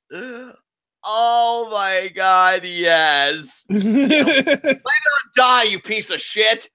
Oh now God. give Suzuki his championship. Kaze ni nare. Kaze ni nare. Yay! Yeah, it got me in the mood. Look at him suffer. What a little Proud bitch. of you. Nice. Oh, yeah. How's that feel, Tanahashi? How you walking, asshole? Oh, my God. I knew you were going to do it. I almost did it with you. I almost did it before you.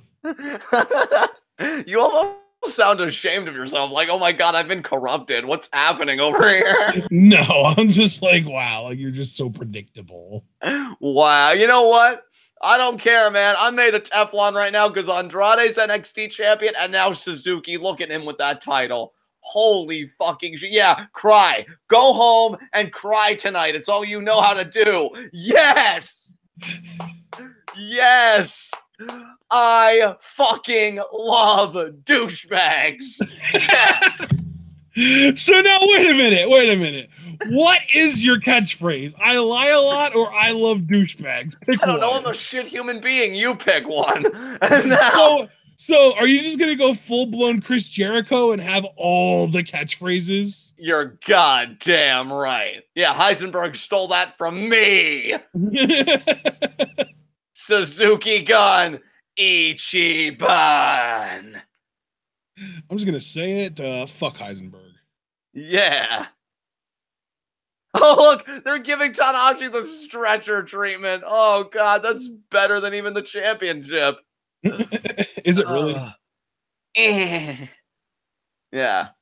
Taichi laughing at him. God, if only we understood Japanese. It's a new era for the Intercontinental Championship, folks. The Suzuki era. Suzukigun. Oh, God. I love it. I love everything about this. I'm so happy. This is what happiness feels like. When was the last time you felt this much unbridled joy? I'd say Andrade winning the NXT title, and then before that, when Mundo won the Lucha Underground Championship. What about Marty? Marty was great because it was so unexpected. All my faves are doing so well. You have great taste, man. I know, just like you have great drafting ability. So, yeah, Suzuki, talk that shit. Talk that shit. You don't need to remind him, brother. He's an expert at it. I know. God, that Intercontinental title looks so right with him. That's your championship. Yes. Yeah, stretcher him off. Believe me when I tell you, he knows, my friend. He knows. Oh, man. I agree with you, though, man. I wish we knew Japanese. I'd love to know what Suzuki's saying right now. God, this guy. No ass up, son. I honestly, I'm going to be truthful with you guys, and this is a more serious note here, because I've had my fun, sure. I honestly thought that after Suzuki dropped the Never Openweight title, I didn't know if he was going to ever get another championship again, given, you know, how old he is and everything else. The idea that they're trusting him with the Intercontinental title, I think is fucking huge. Like, it really is, yeah. Because we got to remember, like, this is the Nakamura title. Exactly. This ain't no scrub title that Tanahashi was just on loan with.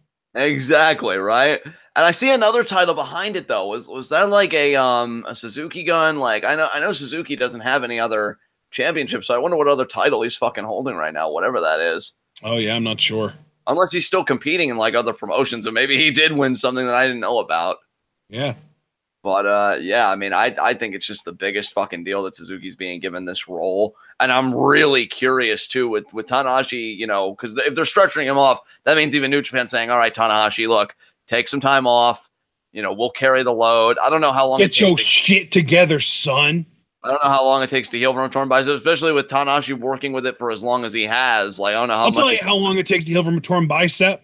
As long as he damn well needs. Yeah, exactly. And I think New Japan will give him that time. So yeah, Suzuki, 2 titles in hand. I think he just gave one of them back. I mean, it's all about the Intercontinental title for Suzuki here. Oh my God, I love it. that's the only title that matters right now. Bye-bye, Tanahashi. Oh God. Oh man, this is like my fan fiction come to life. So long, baby Tan. Yeah. Oh, streamers for everyone except you fucking plebs. Suzukigun forever. Yeah, beat up a young lion to celebrate. That's definitely Suzuki's best way of celebrating. Yeah, it is. Ruin those lives. Oh, I'm sorry. What do you feel? Oh, damn, he passed by him. Maybe he's in a good mood, though, since he's a champion now. Can you blame him? No, dude. He's the fucking Intercontinental champion. What? What a time to be alive. Why do you say that? Like, you're so surprised. He's amazing. He is amazing. It's just I didn't know that, like, New Japan knew it to the extent that they did. Like, because it's Tanahashi, too, dude. Like, your boy Goto. Yeah. It's crazy, man. But I'm so happy. And Suzuki, I'll tell you what, everything I said at the start of the match about his passion for wrestling, his commitment, his technique, still being as good as he is at 49, I'll say it. He deserves this run, and I think whoever beats him for it is going to look legit as fuck. I'm really excited where this reign goes. Hold it up one more time, Suzuki. Yeah, with the Suzukigun flag. I love it. Yes. Can't help but love that. That's awesome. He's a beast, man. That is fucking awesome. Brother, I really enjoyed New Beginning in Sapporo. It was a very fun show. And that main event, night one, I'll still be truthful. I still don't think New Japan's put a match of the year forward for me to kind of consider. And plus, I don't know if anything's really going to top Andrade Gargano anyway. But that main event was a lot of fun. We've got a new champion. I'm fucking stoked. And what did you think about the about New Beginning in Sapporo night one? It was a lot of fun. I think honestly, that main event was my obviously the best match of the night. I think my next favorite match though was Naito and Hiromu versus YOSHI-HASHI and Ospreay. Oh yeah, that match was freaking great, dude. No doubt about that. I want to thank everybody that joined us for this show. Really appreciate it, guys. You got to see me freak out over Suzuki becoming Intercontinental Champion.